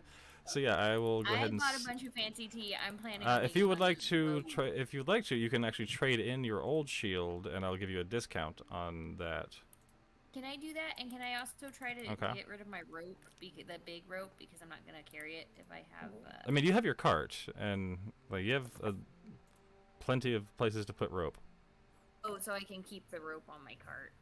Yeah, you have a carriage that weighs 600 pounds, that fits 4 people inside of it. Yeah, you can definitely carry some rope.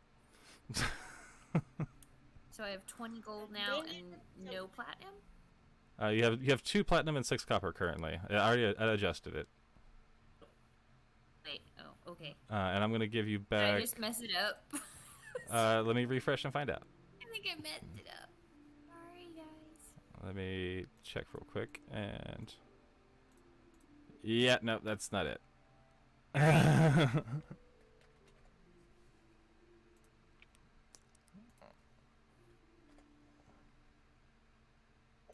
Okay, there we go. And I'm actually going to give you back, let's say, 25 gold for the shield, trade in. And we're going to go ahead and take this shield out. Oh, you already got the shield out. Okay, cool. And I'm going to go ahead and add in your new shield.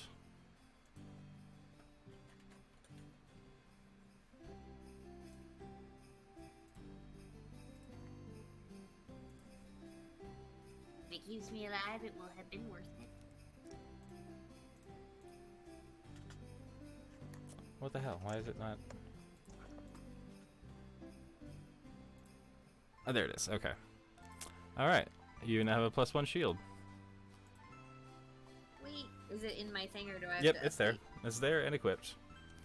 Anyone else want to look around, blacksmith, stuff like that? Is there anything that I would? I mean, you could, let's good see. fit for me? For you, you have, right now you have a Warhammer, you have, let's see, let me check real quick, pull up your page. I mean, your AC is 16. Yeah, your chain shirt, I mean, that's the best you can get without, doing the same thing and spending a good chunk of money. Because, yeah, it'd be about 125 to 150 gold to get a +1 on pretty much anything. But you could still do the trade-in and get a little bit of discount on that. So yeah, we could do the same thing with the shield for you as well, and make it a +1. Would it be any lighter weight? No, By that doesn't. up in shield? No. Then, I mean, it would. +1 doesn't seem worth it to drink. I mean, it increases your AC. It increases your AC by 1 point, so you go from 16 to 17. And how much is it though? Same price, 125 minus the 25, so 100 gold and the shield you have. And I only have 70 gold. No, you have 189. You have 189 total, with the platinum and everything you have. Yeah. So you would still have like 89 gold left. I think I'll hold. Okay. hold out. Anyone else want to do any equipment upgrades? I have a question. I would like to ask about the wand of scowls or the wand of smiles. So funny enough, Either of those available? funny enough, the goblin here has our goblin here has the wand of smiles. So yeah, I would say if you wanted to try to, you could probably find a wand. Okay, you could probably find a wand of scowls at the Cork and Quill. Let's see how much you have sitting. How much are you sitting on right now? I actually need to see how much you can afford. 100 gold and 9 platinum. Okay, so you got a good chunk. Yeah, that's gonna be a wand is gonna be a little bit more. It's probably gonna be about 175.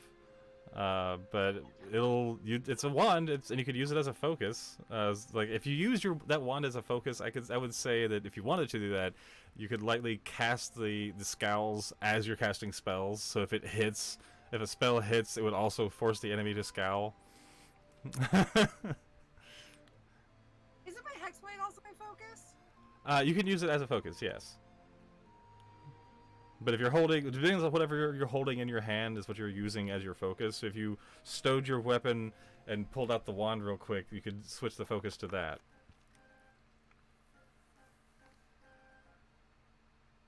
How much would I be left with? About 15 gold. Which gold in this, like, golds are, to put it in perspective, a copper is about $1, a silver is about $10, and a gold is about $100.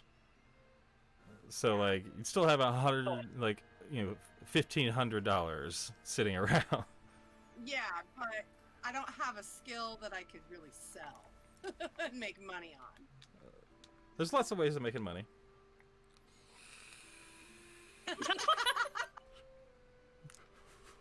I'm just saying in general, there's lots of ways of making money. This is still the beginning of your journey. Like this is like if you want to upgrade before you go out and explore and do all the things, if you want to upgrade a little bit, now's the chance to spend some of the money you just got and upgrade stuff how you'd like within reason. I want that wand. You want the wand? Okay. Yeah, fuck it. I want that wand. Okay, we're gonna pull that out real quick, and I will toss in your new wand. Oh, are you doing my money for me? Yeah, I'm doing the inventory all that real quick for you. You'll see it added in right there. So there you go. You now have the Wand of Scowls. You can equip that. That's equipped. There you go. Okay, so now you two could easily have a smile scowl battle. So yeah, the two of you now have. That's gonna be funny. That's gonna be great. I love it. Anyone else looking for any items, any stuff for the road? I'm gonna go and see if I can find any stronger armor. Okay, I've got so you're wearing studded studded leather. now. Let's see. My current AC is 13. Yep. I'm not super strong. Not too hard to hit, yeah. Craw has a better AC than I do. Yeah, Craw's a bit faster, yeah. Craw is just a bit faster. She's tiny. She's small and fast. And all feathers. Let's see, and how much do you have sitting around right now? Ooh, yeah. I was gonna say, as far as like studded leather, that's, oh boy, how much is that supposed to be?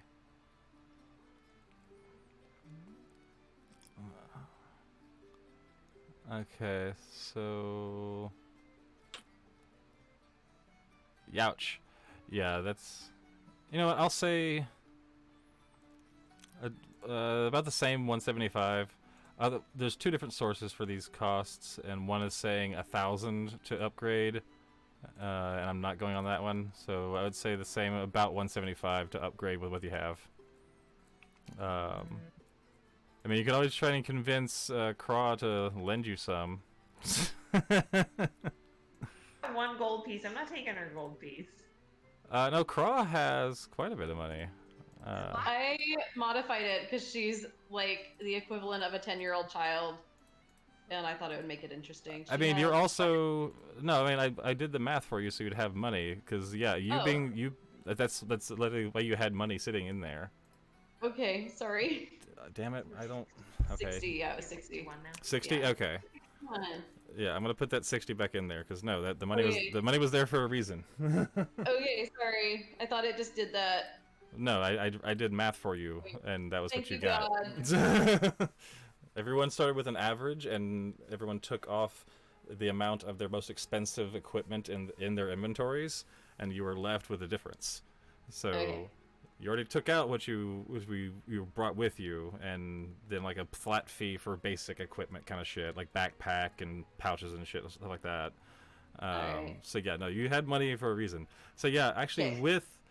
with Craw's every bit but that 1 gold, you could, I'd say, yeah, you could afford it. Craw would have 6 gold left, but you could afford it. You would have 1 and Craw would have 6. But you gotta convince Craw to give you this little pouch of gold they have stashed. I don't think I'm gonna do that. Okay. I got a healing potion. Even if it's supposed to be for Craw. Okay. Yeah, no, it's fine. Alright, well, you all do your shopping. Is anyone else looking for shopping? Anything to find? Get rations for the week. Rations? Okay, yeah, just go ahead and add them however many rations you'd like. So like 7 days rations, and then subtract however much it says in there, which I think, let me see, where is your page? So many tabs, so little space.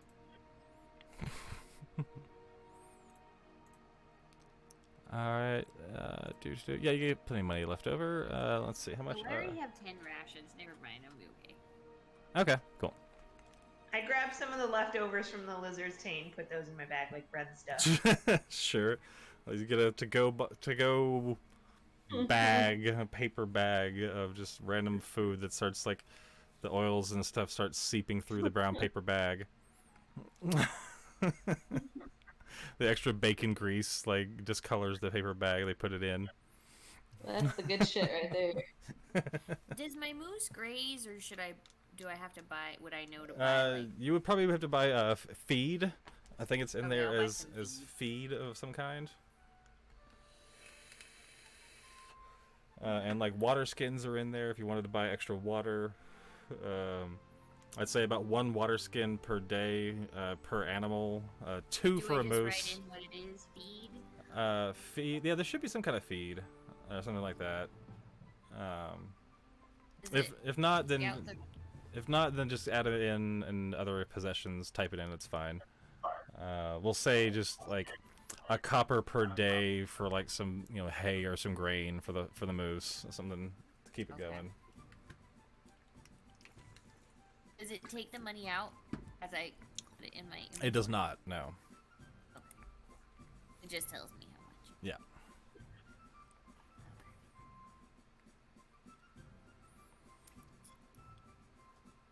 Okay, so everyone's got done their shopping. You have all your fancy new rings.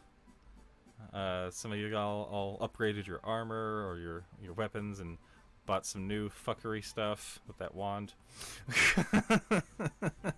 New stuff to fuck around with. Any other shopping or things you'd like to do? Because if not, we'll close this as you all gather. Let's say you all, what would you like your meeting place to be for once you're all done shopping and ready to head out together? Back at the lizard's taint? Yeah. Or at the obelisk. I was gonna say Bertha's house, probably. Oh, Or my house. All of us just show we up can meet there. Bertha's parents. Yeah, let's go meet Bertha's Mom, Dad, I have friends. So, okay. They're kind of confused and they're like, okay. A lot of the lizard's tank will never leave. Yeah, because you had that conversation with them last night, and you had a conversation kind of this morning, and like, you know, that you were gonna go do this thing. And they're okay, and so they're a little confused to see like 5 of these people just kind of, oh, okay, you know, just kind of thrown off guard a little bit. I'm gonna hold out my hand to shake Bertha's mama's hand. But his mama's hand, okay. What would Wisteria see? What would Wisteria see as she approached your mother?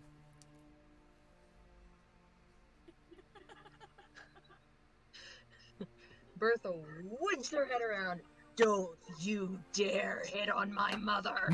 I was not going to. I was going to tell her that I can see where her lovely daughter gets her beauty, but that is not hitting on her. That is just commenting on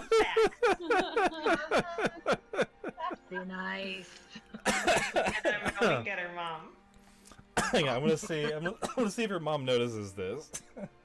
Are both of your parents? Oh yeah, no, your mom definitely notices this go down. I'm gonna roll for your dad too. I'm gonna roll for your dad. Let's see. Your dad rolled a natural 20 on to see this like interaction. So both of your parents notice you stop, like taking a moment to like make a point of stopping this satyr from hitting on them. How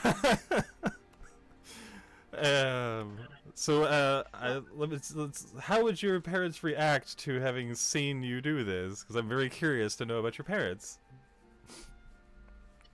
They're not quite the town doctor, but they're like the town healers. They don't really interact a whole lot. They're kind of just gentle folk. So when gentle hermits kind of thing. With this, I mean, they know the lizard's Okay. taint. They know the people that work at the lizard's taint. They love them. They're great. But there's this sort of understanding and respect that you don't hit on the healers. That are just like the awkwardness of it happening, not only happening, but happening as they all barge into your home.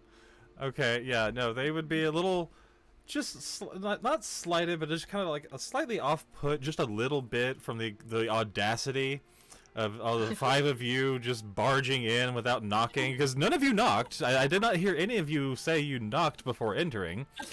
So the 5 of you barge into their, like, Bertha's family home at, let's say, I don't know, 11 or so in the morning, before noon, as they're sitting there enjoying their weekend. We went there. I didn't say we went inside. Yeah, I was. None of you knocked, and this one over here reached out to shake their mama's hand, so you're all inside by that point, following the chaos. Yeah, no, y'all, led by the satyr, y'all just barged into this family's home. Everyone was still outside of the house. I didn't hear a knock. I didn't hear anybody try to go in either, so I assumed everybody went outside. This one reached up for a hand, so obviously she's indoors.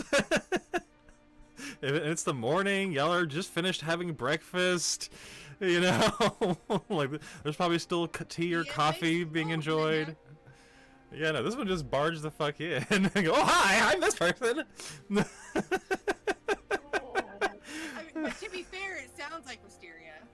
No, it does. It tracks. It fucking I'm tracks. gonna make a pot of tea for everybody.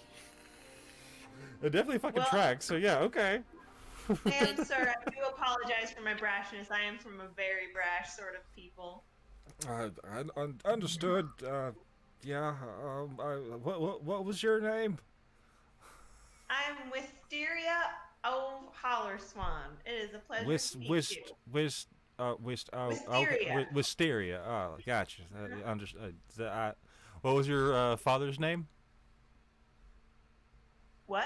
I was asking Bertha what her father's name was. It's Bob. Is it Bertha and Bob and Betty? It's now. It's Bertha, Bob, and Betty. Yes. I'm Bob Tamblestone. That good. Nice to meet you.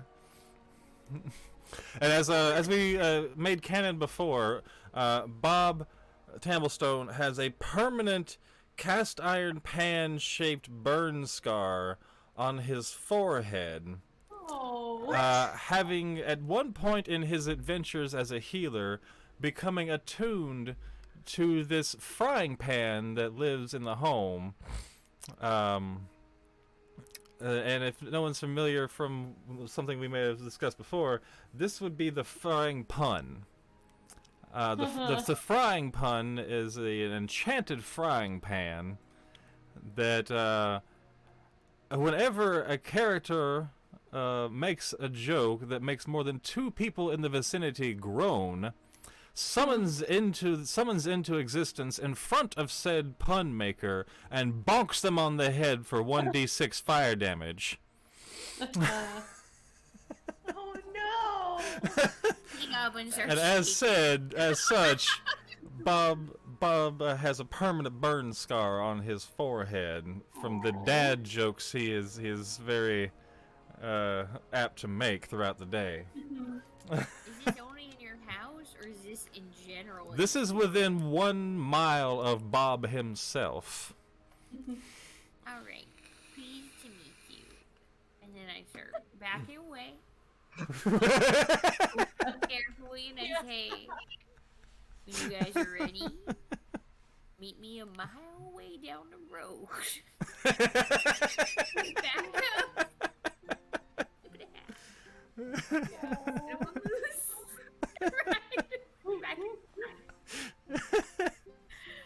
Y'all did it. I didn't do that. That y'all put that in there. Y'all just liked it too much, and I couldn't resist. Like, yeah, okay, all right, that works. I'll let you have that. That's fine. Yeah, we're good. Bob is attuned to the frying pun. It doesn't hurt him much anymore. He's just so used to it. No, it just hits the scar tissue at this point. It's not real damage anymore. He's kind of used to it. You just. Yeah. Bob.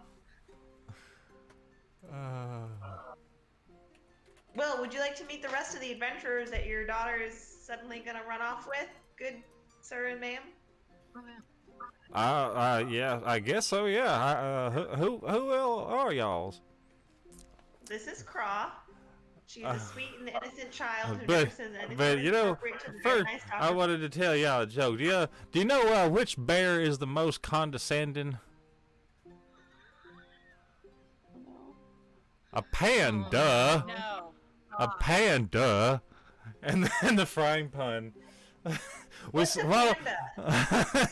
was sitting in the kitchen at the moment ago, and you notice as he's finished saying that word and then sees Bertha and Ithor's faces.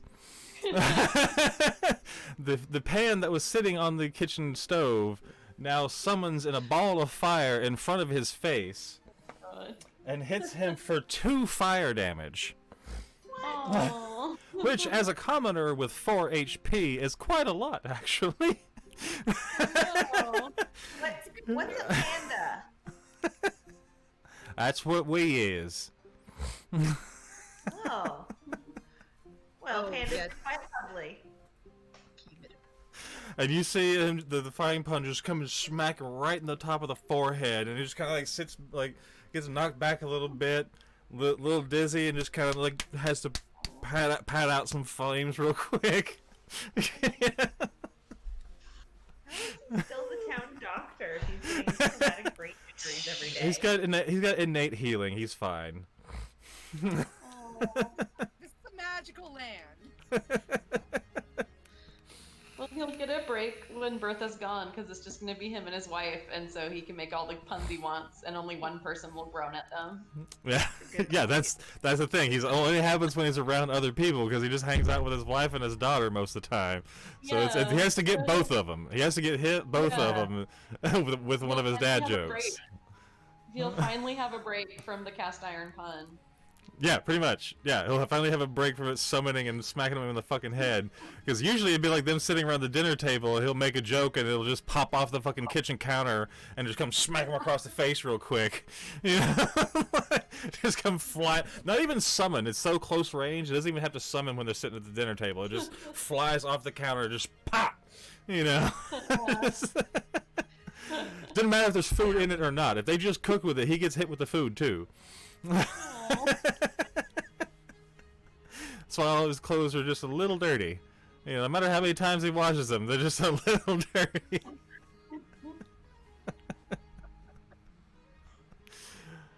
Love the frying pan so much. It's so stupid. Okay, well, I'll say you'll hang out. Everyone introduces themselves and hangs out for a moment. And Bertha, you say your goodbyes to your mom and dad, and you finish gathering your stuff. And everyone takes their backpacks or their packs and their little boxes or whatever they've got with them, and like kind of orients them in the back of the carriage, and like gets all your packs together. I'm down the road though. You would have probably come and met over there, right? Or you over the lizard's tank? I got nervous about the pun pan, and I went down the road and said, "Meet me down the road." Oh, okay. So so you actually would have just probably went just down the road to like hang out right in front of Petal Grove, which actually, yeah. If you went to Petal Grove is also the cemetery, so it's a very calm, peaceful place. But there's flowers, flowers growing in between all the different graves and different like large bushes full of different flowers. So yeah, you could pick up, let's find out. Yeah, you pick 5 little bundles of different flowers. I decorate Minnie's antlers. Okay, with the bundles. Okay, that works. So you wrap the the little antlers and something like this. Oh, nice. You did just draw that right now, like while we were That's playing. Wonderful. I love it. So yeah, there we go. You go to Petal Grove, and while they're doing all that and barging in and meeting everybody, and watching them getting smacked into the frying pan a couple times, you are gathering flowers, and after all the commotion and meeting and saying goodbyes, everyone comes down the road and meets you just outside of Petal Grove on the edge of the forest. And then you all start, gathering your packs and your stuff and taking your backpacks off and whatever you've got with you, and start putting it in the back of the carriage and getting that all secured and ready for the road. You'd make sure all the reins are good, the bridle and all that is all, and the saddle's all set up for the road and long term. Probably let Minnie snack a bit before you head off on the road. So who would like to be the first two to drive the carriage out of town when we leave? I don't think I can get on the carriage. No, you would have a hard time. Actually, you and Zara would have a hard time fitting inside. So only actually one of you could sit inside with everyone at once, and one of you would have to be outside for most of the time. Or y'all could also have just like a couple people inside and a couple people walking if you want to take a slower pace. Like a couple people can walk alongside the cart, along the carriage while someone else drives, and a couple people sit in the back. You have basically 2 seats up on the front of the carriage for the reins. You have 2 seats there, And then you have 4 seats, only one of which can contain either Bertha or Zara. I'm sitting on the moose's head. Okay, so you're on the moose. You're sitting on the moose's head. Gotcha. Okay. Ivan, So who has the reins? me. I mean, So Ithor? Ithor, okay. Ithor, you have the reins. Let me can I help them be better at driving by maybe telling them about the quirks of Minnie? Giving them a quick lesson in Yes. moose. Yeah, hang on one sec. I gotta adjust something, and then I'm gonna let y'all kind of. Hang on. Oh, actually, let me go over to this one. One sec. I have a map ready for this. I just have to fucking do the thing.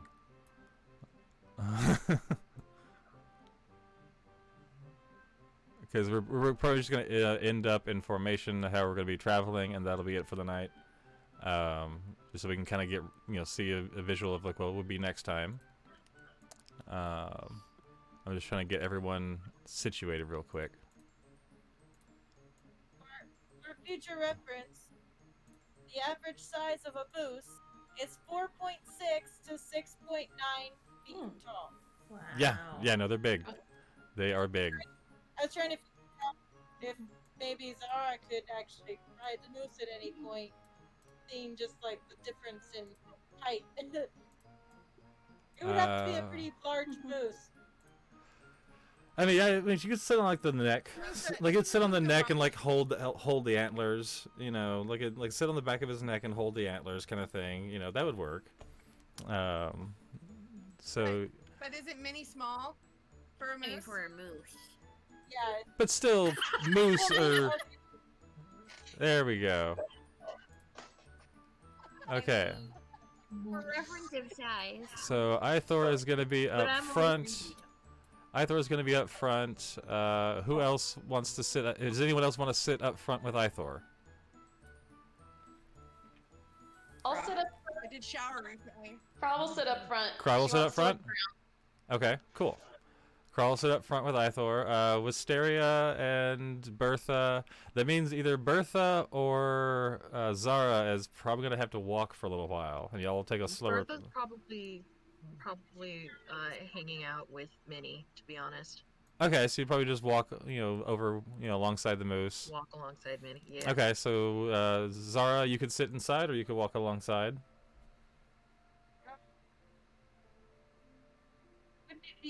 It would still slow down the process if like there's more weight in the carriage. I mean, with one person already walking, like you're gonna take the same pace either way. Like the moose can do it. The moose can pull the cart and 4 people, easily. So there's no too much to worry about that. It's mostly just the speed that you all be traveling, since at least one person is gonna be walking. Then I'll go ahead and sit inside. Save my energy. Yeah, come hang out with me, Zara. Okay, so yeah, you two would hang out in the back of the cart, which is like you have like let's say you have little shutters on it that you can open from the inside. That'll open up little windows on either side, and have like a little fold out or fold down kind of door thing that you can see out the back. So y'all would still be able to, yeah, exactly. It's like a little Vardo, like little wagon kind of thing. So. It wouldn't be very big. Like, it's made for a goblin. Like, she had it made for a goblin, so it's not super tall in there, but like it's big enough that you could be sitting and not bump your head on the ceiling, and like you could rest comfortably sitting. You had to kind of like shift and crawl out if you were a bigger person, but like an average type person would be easy to get in and out of. And again, you'd have little windows on either side and out the back, so you'd be able to see the sides and and see where you're going. And yeah, and there would be a few different shelves. Gets in the back of a hatchback. Yeah, and there'd be little shelves and some countertops, and like there'd be little packs of like herbs and drying herbs, and like little pouches and jars and teapots and cups. Teacups and like shelves full of different stuff, and you'd see a little workstation in the back corner further to the front / back of the thing. When you go inside, you'd see a little station where she like does all the herbal wraps and like ties up all the spices and this and that to make teas. But there would still be like a bench seat on either side, closer to the door, where you could a couple of people could sit either side. So it's spacious enough to hang out in, and probably maybe like 2 people could lay down, maybe 3 if you use the floor, could lay down and probably sleep, if you needed to. This is yes. Yeah, if you use the floor, 3 people could probably sleep in there. One of them being one of the larger 2 of the 2 large ones. So I told you yeah. I was royalty. Come out. Yeah, and this you would also get to see. You very much have the sense that this is also Tea Goblin's house. Like it's a carriage, but it's also like where she sleeps and where she eats and does all her things and like stores all this stuff for her little pop-up shop that she'll set up right outside. And you definitely see a little rack on one side that has like decorations that would just come down and go right outside the door. Where she stows all the decorations and stuff like that when she installs it in different places. And there'd be like probably a couple of different water skins and different things hanging on the outside, and like different vines or flowers and stuff that's decorated over time. It's a very cute little carriage, pulled by a moose. Just a small one. Just a small moose, but still a moose. I have this like whole mental image of this carriage being like super like cottage core, but Yes. Yeah. A lot of moss. Like cottage core, but in the like crazy druid, not crazy druid, but you know what I mean, like cottage core, but in the like mad scientist druid, alchemist kind of way. So it's a little dirty. There's some dirt tracks on the floor from where she's rushed in and out and like in the rain. And there's just like little bits of like you'll see like scattered bits of moss and flowers and herbs and spices and stuff like right in front of the workstation. You just see a little dusting of different colors of petals and stuff like that right in front of the workstation. So yeah, and the tons of all the different smells. I'm gonna like look for any dried flowers that have like fallen down or just like sitting on a counter or something. There's plenty. Pick one up and hand it over to Zara. Thank you. Yeah, no, it is a wonderful little carriage. If I may be so bold, Zara, ma'am, I don't think I've ever seen a creature such as yourself before, which is a lot for me because I have been everywhere on this goddamn continent. You are most unusual looking. Thank you. May I ask? Now I see your angle. I was just interested in what sort of creature you are. I myself am a satyr. I've been to many towns where they have never met a satyr before, and I understand the inquisitive nature of folk. I was just wondering what you are. What am I? You're an Aasimar. I am an. Yeah. I'm an Aasimar.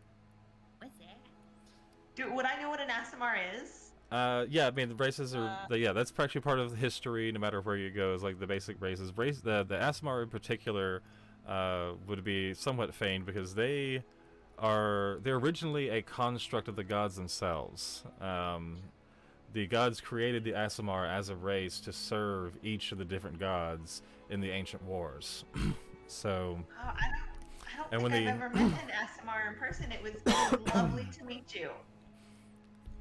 Yeah, when the ancient wars ended, Aasimars were left, just kind of pretty much abandoned here. And I mean, they are an entire race, and they do differ based on the different gods that they serve. They were born from. But yeah, Aasimar are pretty rare of a race. That's why there's only quite a few, just a few families that live in just a couple places. Yeah.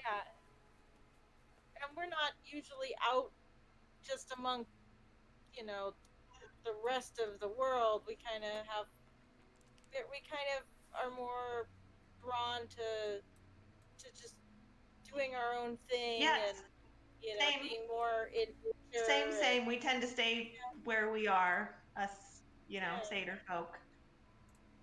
Yeah. But hey, look at us going out in the world and seeing things. Look at that. It's a beautiful thing. Yeah. Okay, well, I think that's where we'll probably leave it tonight. If anyone has anything they want to chat about on the road, you're welcome to. But this is probably where we'll be picking up next time. We've all done our shopping. Just stop. Just stop. Yeah, no, we're all pretty much set for the day. You've all done your shopping. Everyone's packed into the cart. We've got our traveling order all set. So yeah, that'll be where we leave off for this week, and we will pick up same time next week on Friday. Be live again at 7 p.m. Pacific, 10 p.m. Eastern. And I'm going to go ahead and call it ends on the stream for now. Thanks everyone that's still watching. Love you all. Thanks for showing up and hanging with us. And we'll see you next time. Later. You guys are real fun. Yeah.